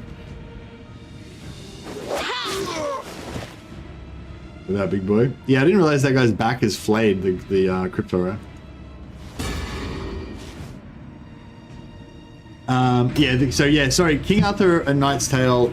So yeah, so King Arthur the role-playing wargame is sort of like the Total War-esque one. It's sort of like, it's not really Total War-ish because like it's got the real-time battles, but the strategy map part is more like story-wise. Like it's a bit more on rails. Like you usually only have like 2 different options of ways to go on the map a lot of the time until you get to like the later game. So it's not so much like a free open world strategy game. It's a bit more sort of like you go through a path. Like it's kind of like your King's Adventure sort of thing, but then you have these real-time battles with powerful hero knights and troops. But anyway, the point I was trying to say is the King Arthur and Knight's Tale game is cool. It's sort of, yeah, it's probably King Arthur and Knight's Tale is probably more like Rogue Trader-ish, sort of. It's a bit different. I don't know what it's like. That's quite a unique game as well. It's a turn-based strategy. It's a bit like it's a bit like XCOM, I guess you would say. King Arthur Knight's Tale. It's a bit like XCOM, but with a bit more of a story vibe. But anyway, the reason I bring up King Arthur role-playing wargame is because King Arthur a role-playing wargame was a really good game. You know, I love people who make really good games, and they made a really good game. Objectives. But the new one, King Arthur Knight's Tale, it doesn't have that strategy aspect that the role-playing wargame had, but it has that same vibe, like the same. If you really enjoyed that, it's got this really awesome kind of King Arthur kind of mythical quality to it with the hero's journey, and like, I don't know, yeah, the new one's definitely got that same awesome like Objective atmosphere completed. that the King Arthur's role-playing wargame had. But it's not a role-playing wargame, it's a tactical combat type game, you know.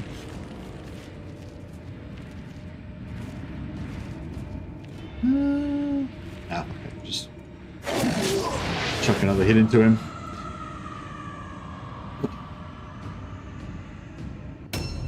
Alright.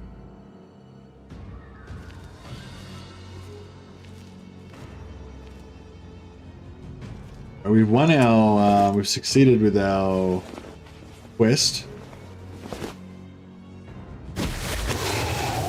Knight's Tale is like not like Baldur's Gate. No, it's more like, yeah, it's more like XCOM or Chaos Gate or something like that. Like you have a base where you can build up your base and stuff. What do you say Rogue Trader similar to?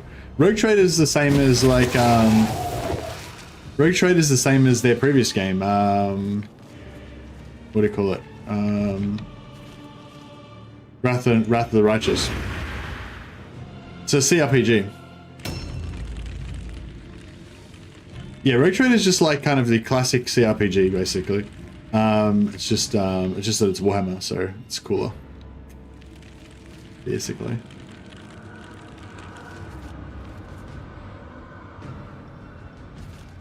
I'll pull this guy out here. We're going to have to take a charge from him, but it's alright.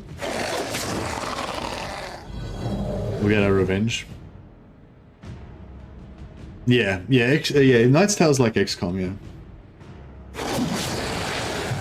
But it's like XCOM in the mechanics of the game, but it's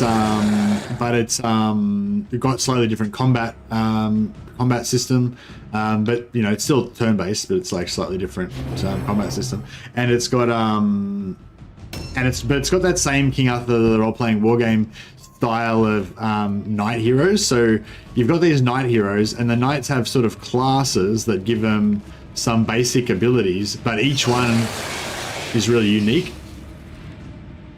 And there's only a limited number of knights in the game, so there's maybe like, I don't know how many there are, like 12 or 15 knights in the game. And so you've only got that, you've got those limited a number of different dudes to make your kind of builds out of, I guess.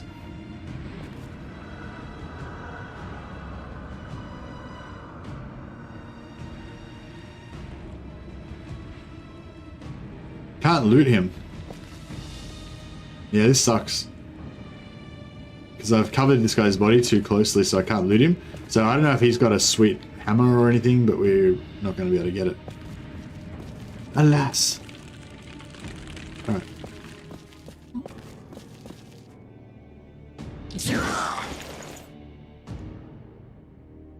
I'd love to see a Warhammer 2. Yeah, I'd love to see a Mordheim 2, for sure.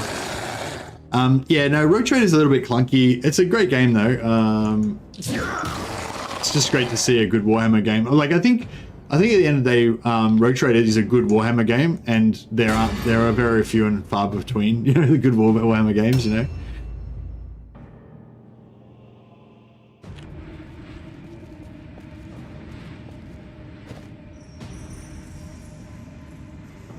One of the things that I really like about Rogue Trader is the scope of it. Like I could imagine them doing like the upcoming Space Marine 2 game, right? Totally different type of game. Probably shouldn't even really compare the two. But yeah, the upcoming Rogue Trader game, right? Upcoming Space Marine 2 game, you know, it's gonna be gorgeous, like looking, you know, high tech, best graphics, and all that stuff. But it's the scope of it is going to be very limited. You know, it's just, you know, you're a Space Marine, that's it. You know, you can't be an Imperial Guardsman or a Sanctioned Psycho or anything like that. You know, the scope is just one character, that's it. You know, but it's going to be beautiful and awesome and everything. You know. Yeah, so with Rogue Trader, it's obviously a much smaller. Studio with less resources and everything, and the graphics and everything are nowhere near that sort of modern level of that Space Marine 2 is going to be. But you get like, you know, Sanctioned Psychers, mutants, all these different characters. Like, not that you can necessarily play them all, but you know, you get to sort of interact with all this different. I don't know, you know what I mean? Like, there's just so much more breadth to it. There's like, you know, building your own spaceship or upgrading your own spaceship with different stuff. There's ship-to-ship combat. There's building your little moon bases and stuff. There's getting a whole squad of followers that you can kit out. You know, there's just like so much more stuff. You know. So yeah, I feel like that's kind of like almost you have to. Like with modern games, I feel like you have to kind of make a choice. Either you get something that's beautiful and flashy and like atmospheric and like amazing and everything, like that's all like, you know, like Space Marine 2, that's going to really be kind of mind-blowing in the way that it looks and stuff. But it's not going to have much depth to it, you know.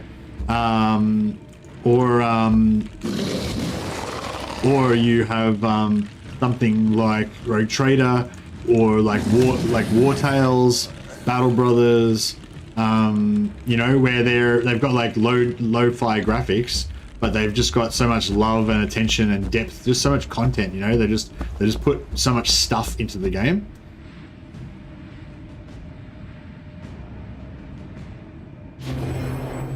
Yeah, I feel like Total War is a little bit kind of straddles both of them. Like Total War like looks really good, and it has a lot of content, you know. Well, Warhammer does have shitloads of content, like ridiculous amount of content. Warhammer 3's got so much content. I don't know, like there's this, I don't know, I can't even think of a game that's got a comparable amount of content to Warhammer 3. It's ridiculous. But it's also kind of like got that AAA graphical look to it as well, which is pretty cool. Whereas I'm finding more and more now that any games that are kind of AAA games that like look really nice, they just don't have the depth, and they're just not worth playing for me most of the time.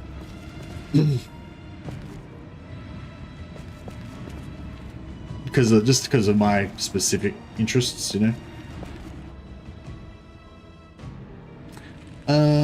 So did I already check? Did I already loot this guy? No, I didn't loot him because I killed him with the big boy. Alright, we just got to check all the bodies in case they've got some blue items, because if we get a blue item...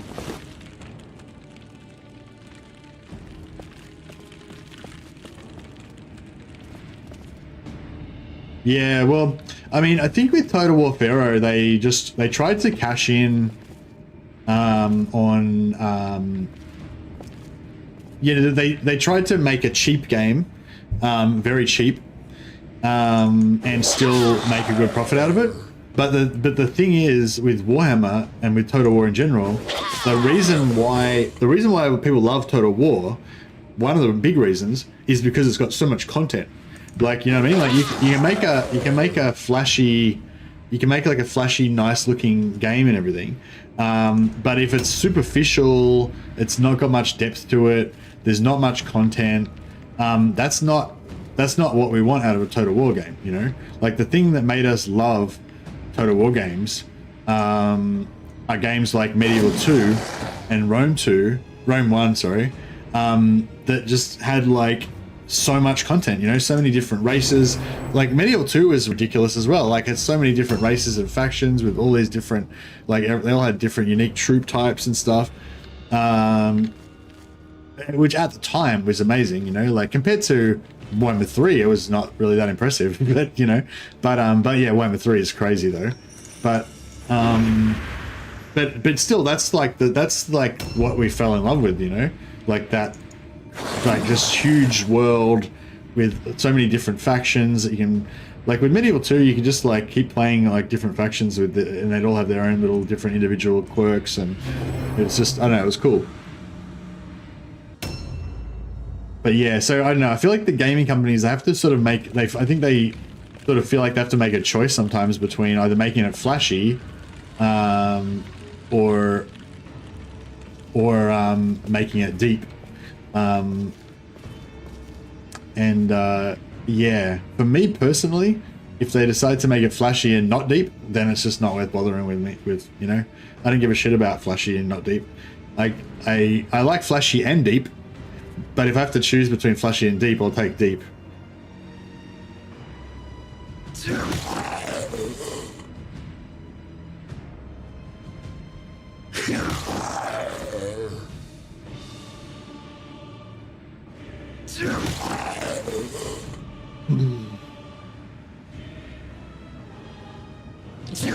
But yeah, I'm hoping that after they, I'm hoping that now they, this thing, it may not be a matter of them realizing, it may just be a matter of economic necessity. We don't really know what's going on in the background there, but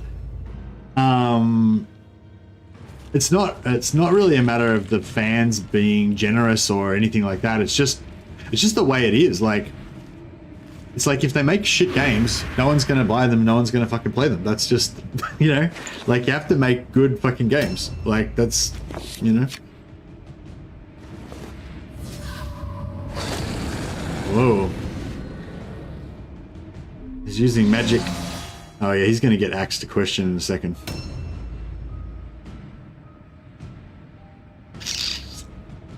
Do we want the big charge, or do we want the 15? Frenzy gives us 15% damage all the time, but charge gives us 50% damage on the first hit. He's in dodge stance, so we might dodge the first hit. Alright, let's go Frenzy. Let's get this party started.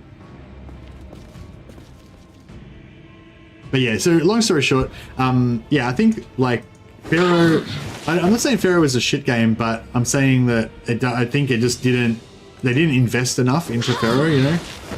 God damn it. They didn't invest enough into Pharaoh. Like, it needed to be bigger, better, deeper, have more stuff, you know? I don't know. I don't really know why it failed, but I think, like, Warhammer 3 is like the benchmark, you know, now. Like, we want to see games that are huge, that have like massive maps, massive amounts of variety of factions. You know, that's like, you know, why, like, after you played Warhammer 3 with like fucking, I don't know, 90 different factions that you could play, with however many, like 15 or 20 different races or something, with so much variety, and it's been, yeah, and it's been supported for like, you know, 8 years or something. Like, why would you want to play Pharaoh that's just got, like, you know, basically only 3 races in it? It only covers like a tiny little part of the world. No, not tiny, but, you know, only fairly small map area.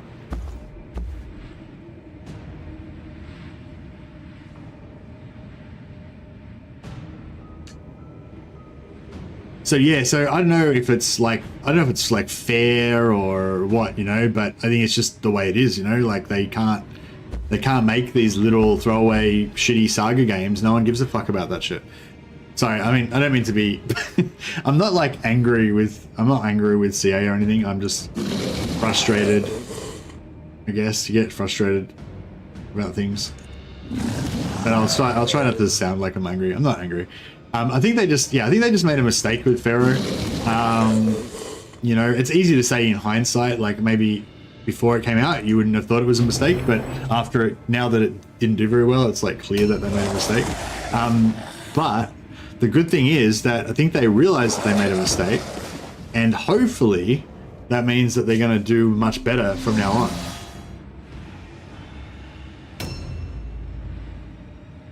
Love to see a Total War game that covers the Americas, like Incas, Mayans, etc., and then the Spanish invade. Yeah, well, Medieval 2 had that. So yeah, maybe they probably will make a Medieval 3 sometime, and then you will get your wish.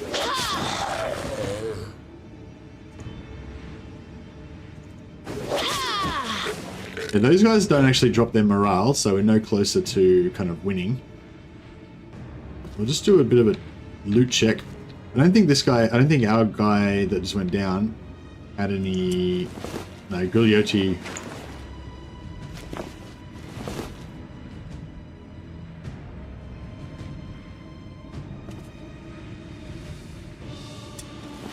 No, he doesn't have anything of use of value either. It's fine.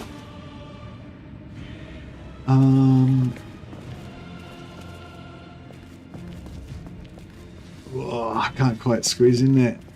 That's right. We'll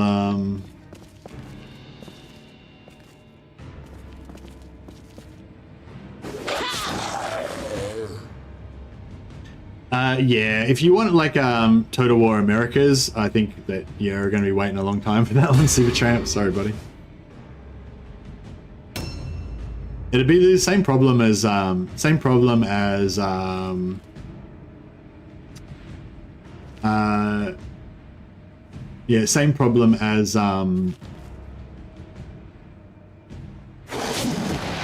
as Total War Pharaoh. Too focused, too small. You know, it's not going to get wide appeal. Not many people, like statistically, you know, like comparatively, not many people are going to be interested in Total War Americas compared to, you know, Total War Medieval 3 or something like that, you know. But I'm pretty sure with Medieval 2, you could start off as, you could play as the American tribes.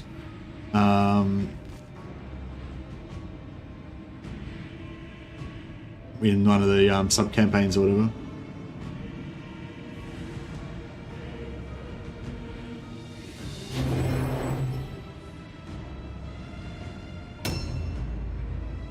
Alright. Is there anywhere else we can, any other loot that we can get? We could... See, their impressive is around somewhere, we haven't run into it yet. We could maybe send a guy... Who's 44? Oh, okay, no, we'll send him. We'll keep this guy here as security. In case anyone else comes around the corner.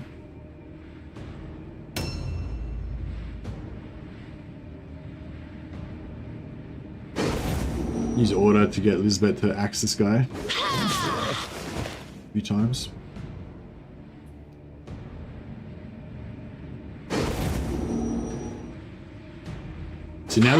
So now she's got Frenzy on, at least she's doing extra damage every time we give her another order, which is cool. Now I think her damage reduction from tiredness resets. How much? 3 out of 4. That's okay, he only needs 1 to get this thing.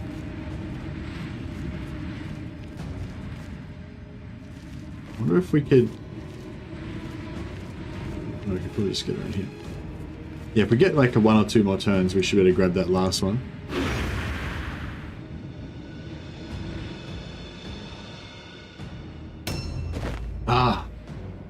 That's right. I thought it was going to run away.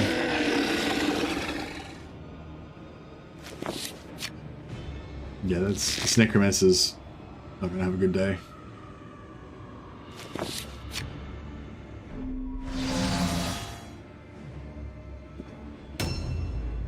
He's got dodge again now, which is annoying. Oh, we can charge while we've got Frenzy on. Oh, okay. I thought you couldn't charge in Frenzy. Oh, well, no, we can charge in Frenzy. Okay, cool. Even better. He's gonna dodge it probably, but... Yep. That's right, we've still got another hit. Another swing.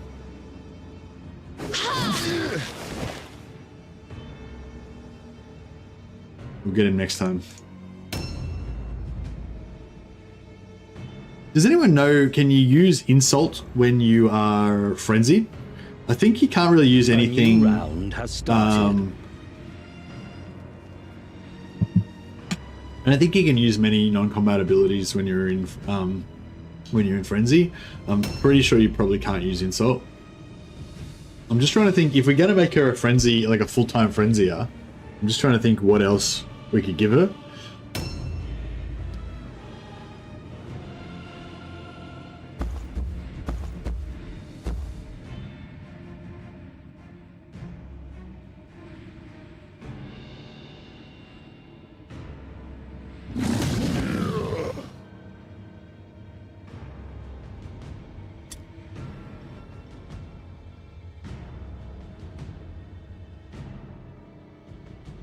Well, I suppose if we move back over to here and we try and loot those buildings, that could be good.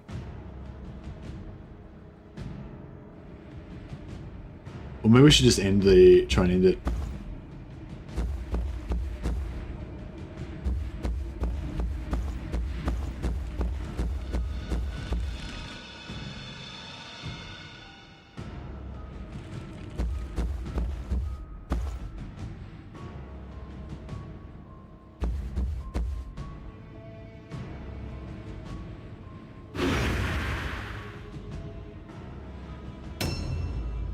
You are there? Oh, nice one. Hey, thanks for hanging out, Andrew Jones. You don't have to stay the whole time if you don't want to or anything.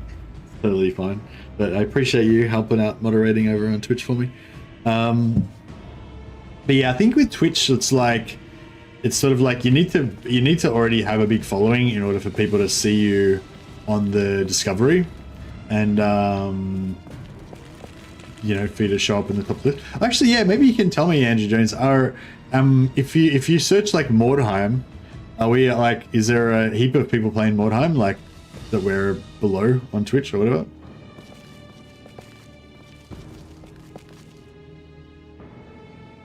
Maybe I could probably look it up myself, couldn't I? How do you I just go into Twitch and I search Mordheim City of the Damned. Oh, okay. No, we're number one. We're number one, even though we've got 0 viewers. I think we got 0 viewers. Have we got 0 viewers? Oh, we got 3 viewers. Hey, everybody on Twitch. Okay, so having... I'm not sure how you would get discovered then, because, like, if anyone searches for Mordheim, this is going to be the only stream that comes up. So having more viewers isn't going to make us, you know, rank any higher in the category. Number one Mordheim stream. Yeah, number one Mordheim streamer right here.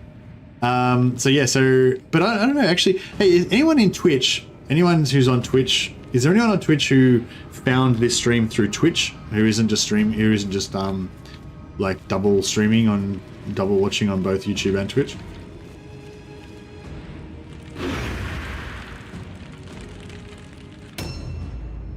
Tell all your friends, yeah. Yeah, like how do we, I suppose we could get a host from somebody. Like if one of my mates that's on Twitch, tabletop Mordheim is best Mordheim. Yeah, somebody was telling me that there's like a tabletop simulator that you can get where you can actually play like tabletop rules Mordheim but online. That would actually be pretty cool.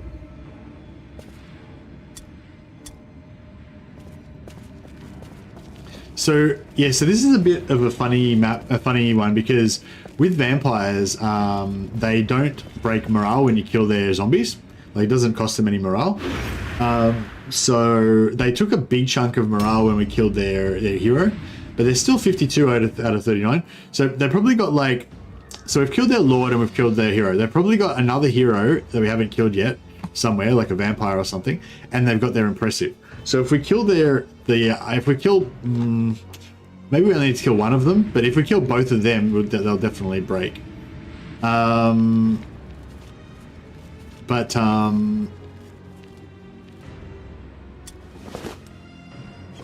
yeah, assuming that they're impressive, like stuck somewhere.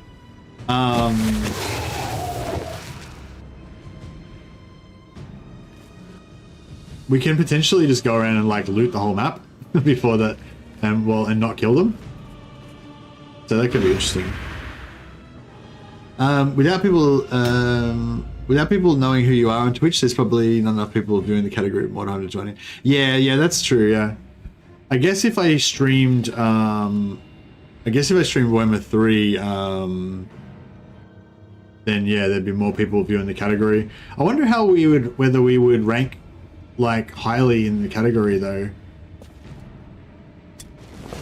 Like for Warhammer, I imagine there'd be other streamers that'd be like on YouTube we'd be like one of the top streamers for Warhammer, but on Twitch I'm not sure if we would rate.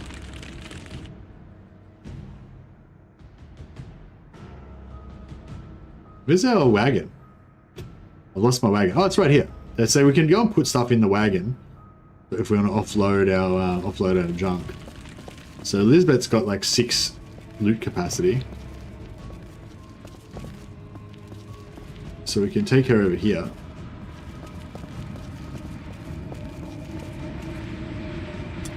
And just put all this stuff in our caravan, in our wagon, so it's nice and safe. And then she can go off and loot to her heart's content.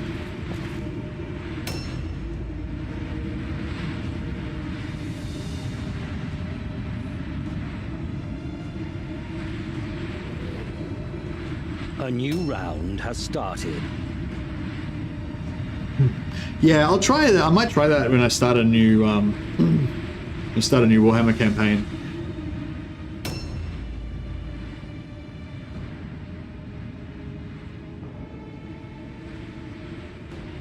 I think I kind of want to play a Warriors of Chaos campaign again, just as something different. But I can't like. I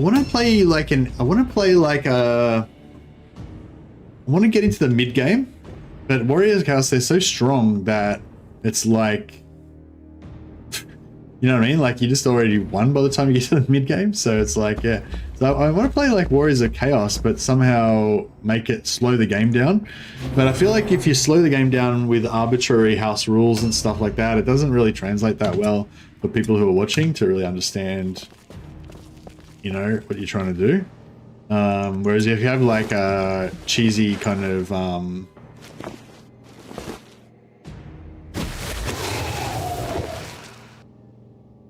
yeah, so we're just basically just like trying to take all the loot from this map.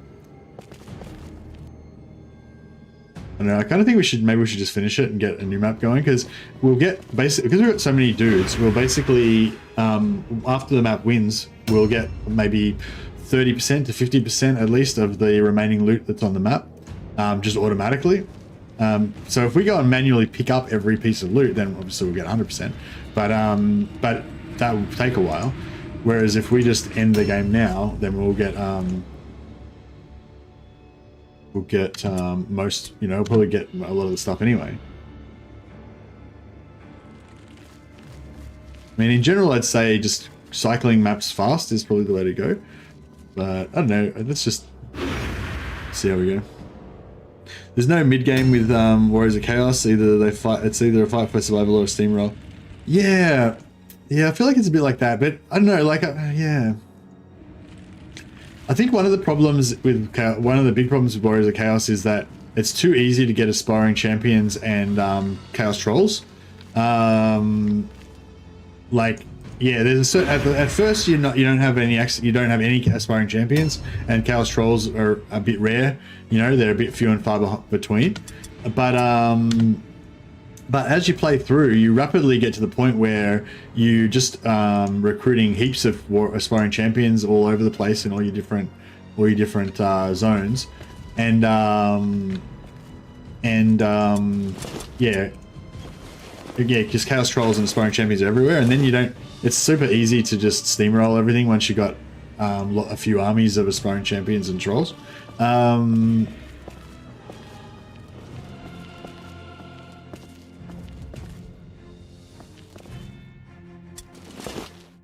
It's the steam rock, yeah, exactly. So I think a cool thing for a house rules thing is that you can basically only recruit Chaos Marauders, but or like, you know, so you could say, oh, I'm going to play no Chaos, no Aspiring Champions. But the thing is, Aspiring Champions are like the most fun unit in the game, you know? Like they're so awesome, you know? You don't want to play with no Aspiring Champions. They're amazing. So, but yeah, so I don't know. Maybe a compromise could be you play where you can't recruit Aspiring Champions from scratch, but you can level them up from Marauders. That could be kind of cool. How do we get this fucking thing up there? There's a loot up on top of there, but I can't find it. Yeah, so no, you level up your Marauders become Warriors of Chaos, your Warriors of Chaos become Chosen, and then your Chosen become Aspiring Champions. It doesn't cost any experience points to change Chosen to Aspiring Champions, so you've only got to go Marauder to Warriors of Chaos, and then Warriors of Chaos to Chosen, and then you can choose to either keep them as Chosen or switch them to Aspiring Champions, whichever you want. Chaos, yeah, the champions give you, not the Aspiring Champion, the Exalted Heroes give you the experience, yeah. Yeah, actually, that's a good point. You'd be able to power them up pretty fast now with the extra experience from the heroes.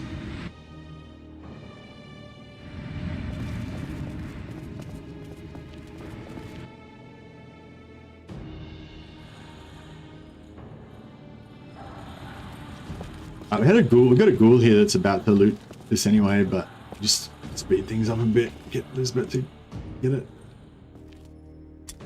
Ooh, purple armor. That's what I'm talking about. Alright, well, I feel like it was all worth it now. If there's a purple armor, maybe there's a purple weapon around. If we get a purple weapon, it'd be pretty exciting. One-man army on Archaeon Legendary. Keep it simple enough to fit your, yeah, that's it. If we did like Archaeon one-man army or something like that, that would be the kind of clickbaity title that would probably get a lot of views on Twitch, but I don't think it'd be very interesting or fun to play, particularly.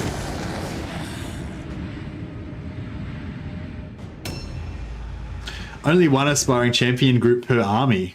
That's actually, I kind of like that as well, but again, you've got to go with the catchy title, you know what I mean? So it's like, it's got to be, did he have loot on him? He did have loot on him, didn't he? Fuck, alright, let's go over here and punish some infidels.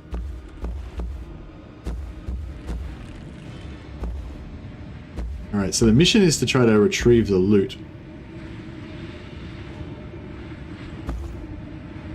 So we'll try and fit our guys in without covering up the body of the guy on the ground. Oh, big crushing stun, 77 damage, very nice. Hey Tiago, it's sort of basically we're running. We've got a group of mercenaries, and you can level up your different guys with different specs and stuff. You can find gear for them, armor, weapons, and stuff.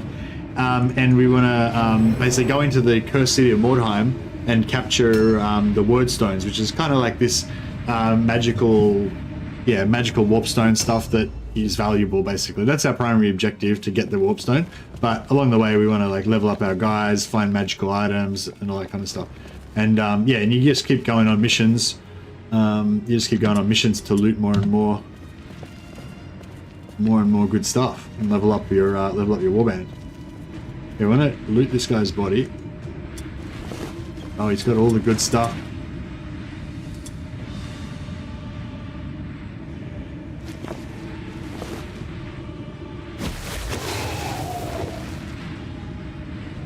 You're gonna lose a little bit of morale when this guy dies, but it shouldn't be too much. It shouldn't be enough to break.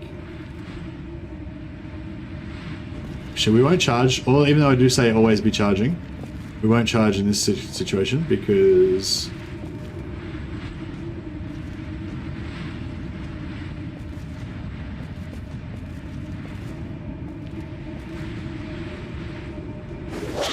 accuracy is going to be more important. You play as vampire and human. Now you can play as vampire, human. There's 3 different types of humans. There's Empire Mercs, there's Witch Hunters, there's Sisters of Sigmar, which are like battle nuns. Then you've also got Scaven and Chaos.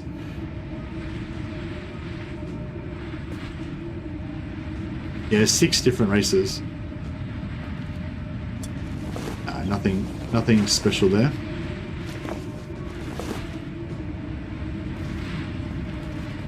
It is Warhammer, yeah. Yeah, Mordheim is set in the Warhammer universe about 500 years earlier than Total War Warhammer.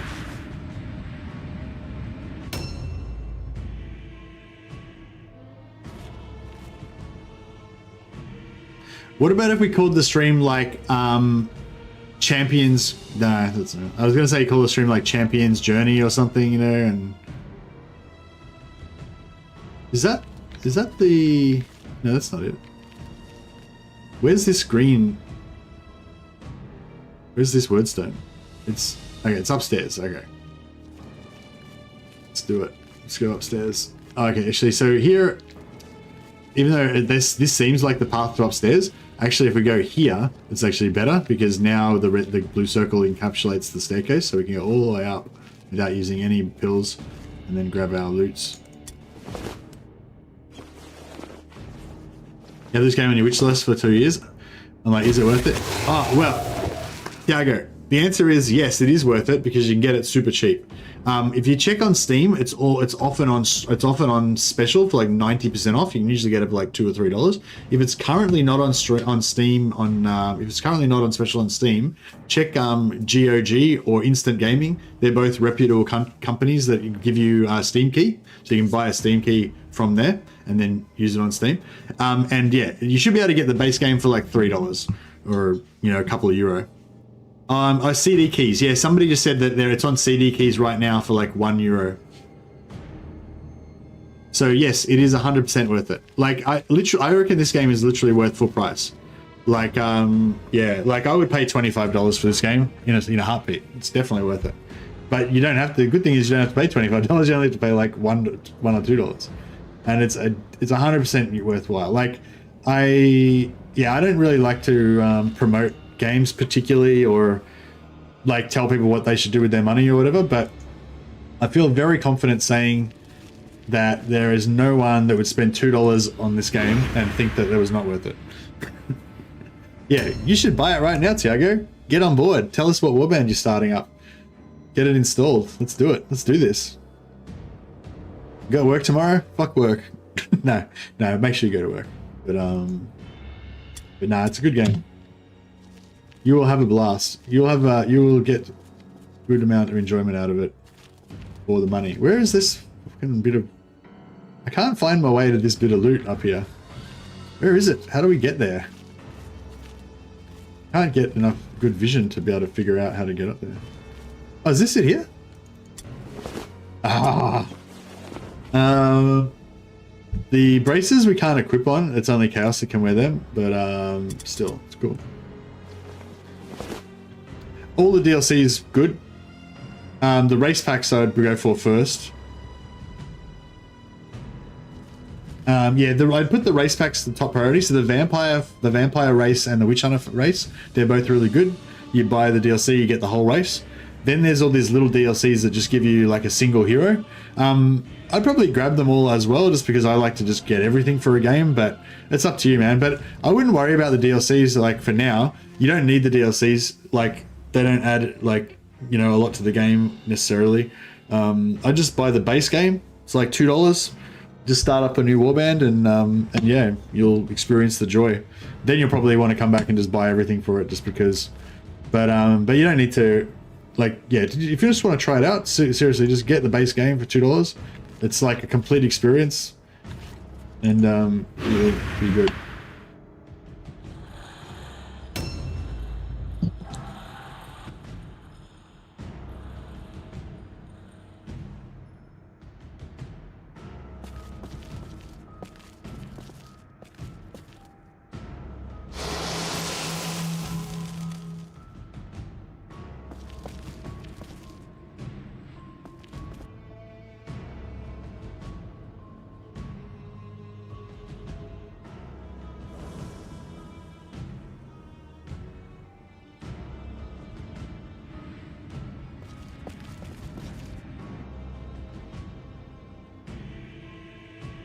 Alright, it's time for us to finish this, I think.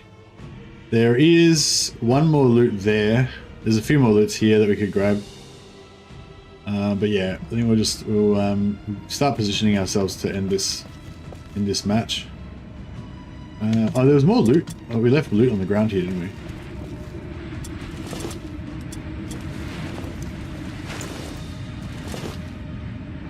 Flat player Scaven. You're a rat in real life. Oh, nice. Yeah, Scaven are a really strong faction as well. Especially once they get leveled up a little bit.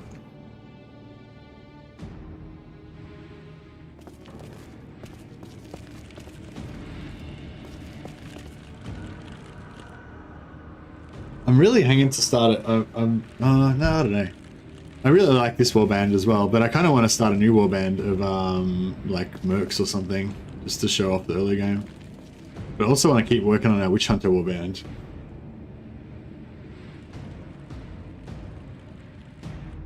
Where's... Oh, we can see him. Where is he? Oh, he's there. Okay, cool. If we kill that guy, that'll probably end the match.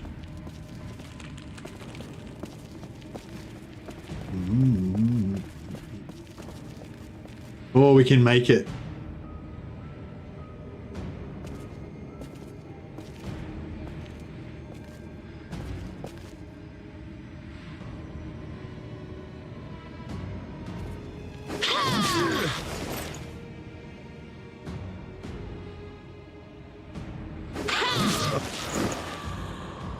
Crunch.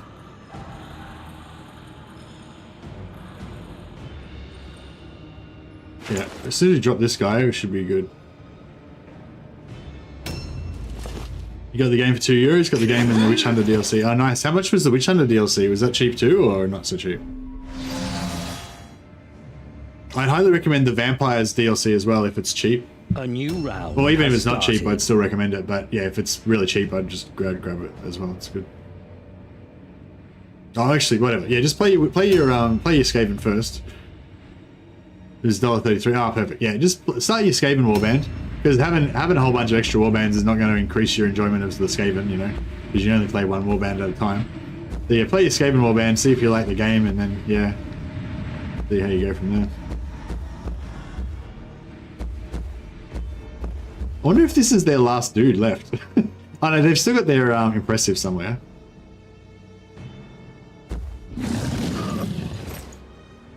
I don't know why I did that. I should have just walked into combat, but that's alright.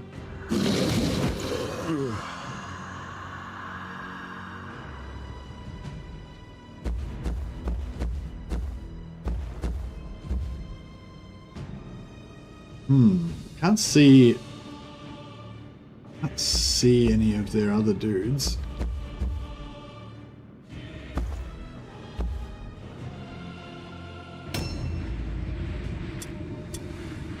Yeah, she's full on loot. I'll try and unload her. I don't think she's gonna be able to make it.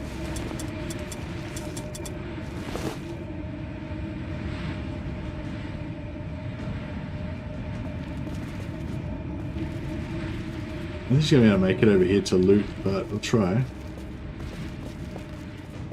Maybe. Oh, beautiful. Just check if this guy's got anything. Nah. Poison Wind Globadier, is that Scaven? Oh yes, the Poison Wind Globadier is really cool actually. Yeah, if you're playing Scaven, I'd probably grab him as well. He's probably my favorite character for the Scaven. Actually, yeah, sorry. Yeah, sorry, before you start your Scaven warband, get the Poison Wind Globadier. Can you put Poison Wind Globadiers in level 0 warbands? You might be able to. So that's actually a bit of a pay to win kind of thing, I guess. But it's only like a couple of dollars, so.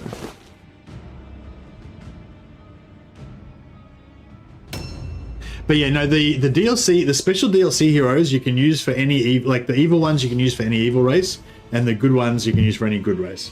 So the Poison Wind Globadier you can use in the Scaven, the Chaos, or the Vampire warbands, and same with the Chaos DLC character. You can use them in any of the evil ones, and the Swashbuckler dude and the Wolf Priest you can use in any of the good ones.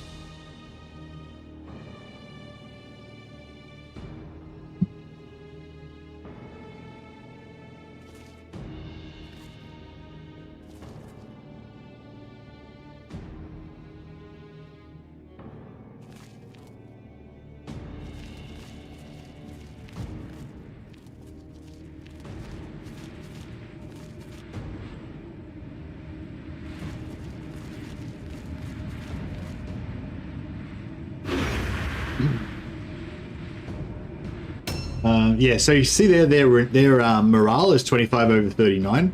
The next time one of their characters has a turn, they're probably going to fail their morale check and we're going to win. I don't think there's any loot in the range that we can... maybe there's that one there we could potentially get, but I don't think we're going to make it that far.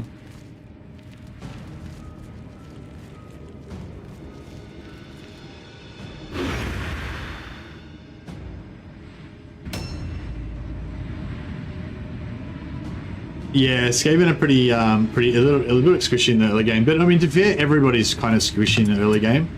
I would say.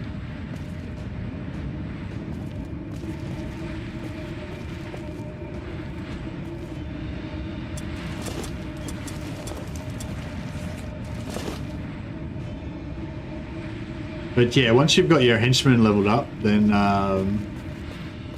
they're pretty strong.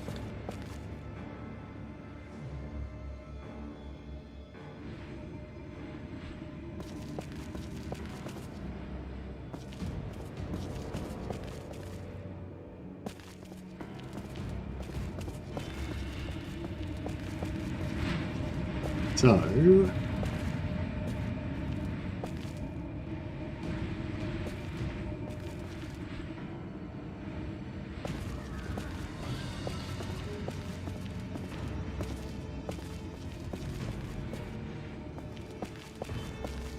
doesn't work.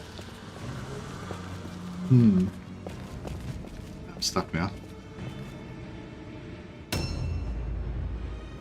Alright, has she got any loot? Yeah, she got loot spare. Alright, let's see if we can...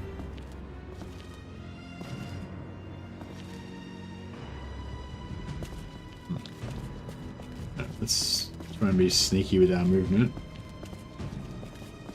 No, we can't be sneaky with our movement. Okay.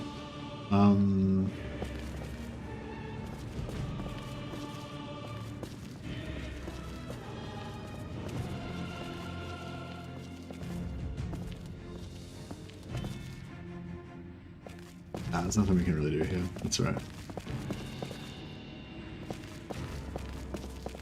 Oh, maybe we're gonna make it. Nice.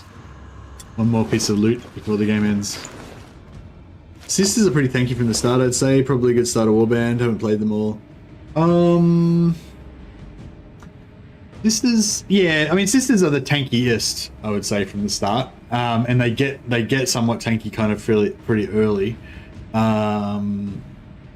But I mean, I think all, yeah, I don't know, yeah. I mean, I suppose they're tanky compared to Skaven-ish. But yeah, I mean, yeah, for sure. Yeah, I mean, this is definitely the tankiest, I would say.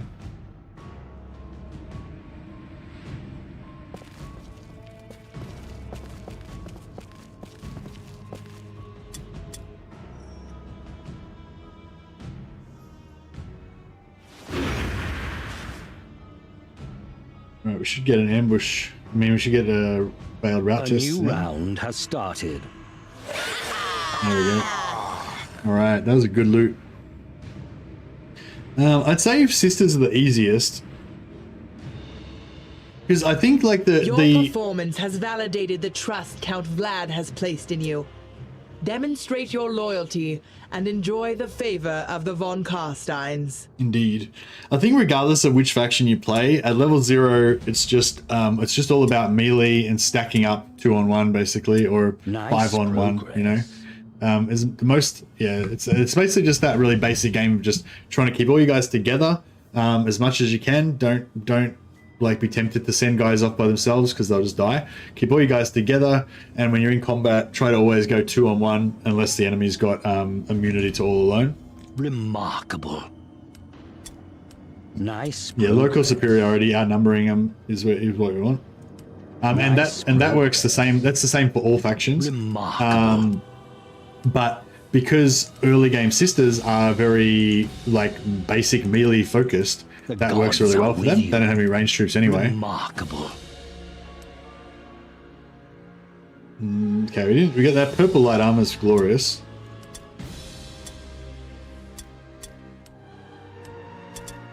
Oh. Now we got 119 wordstone out of that. Was a big chunk. Now we can, these two are both like the same-ish now. So if we want more money, it doesn't matter which one we put it in. But this one's getting us closest to our mental grimoire.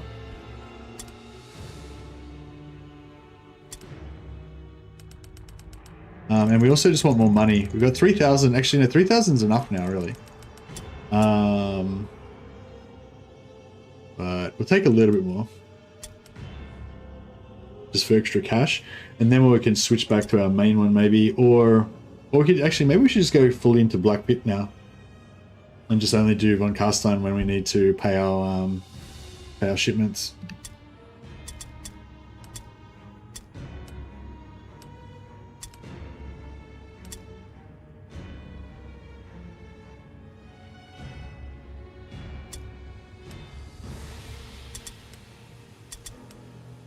So this is the maximum that he can get with his mental, 12 out of 15. So we need a mental grimoire to give him 15 out of 15. And then he'll be able to take introspection.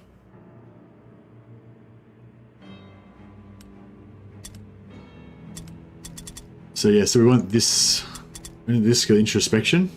We can still take it.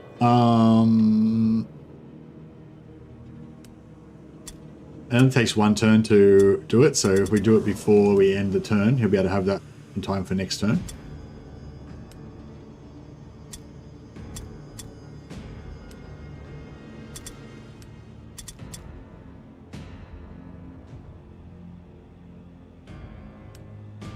I just want to go max strength with this guy just to do the most damage we can possibly do. He's already pretty geared up. Lisbeth the Ripper.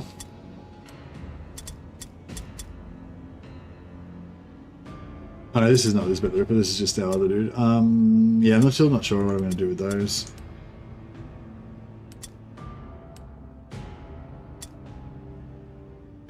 I'll probably get rid of him.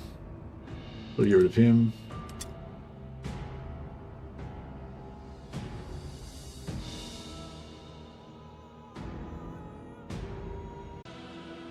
Oh wow, Oh, that's right. Our OBS like screwed up for a second. So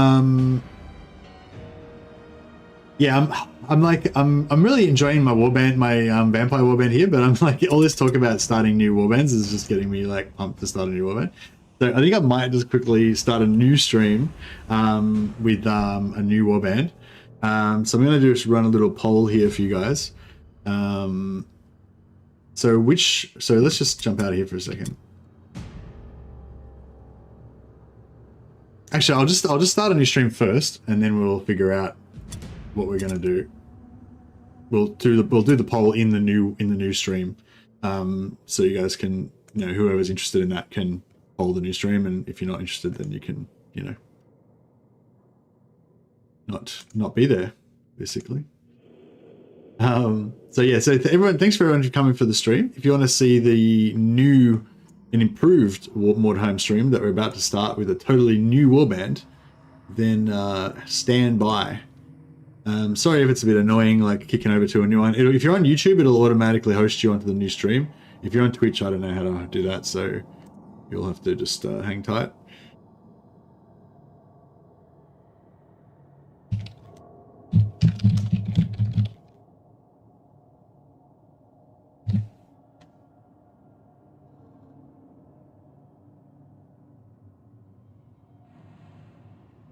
I won't change that. I'll just leave the thumbnail as it is for now, but I'll fix it up afterwards. So you guys are getting me too excited about starting new warbands. I know, it's always exciting to start new warbands. I'm really into the starting new warbands from zero idea as well now, but it's actually really fun starting from zero. I highly recommend it. If anyone's like played this before and you're anyway, we'll switch over to the new stream. All right guys, see you in a minute on the new stream.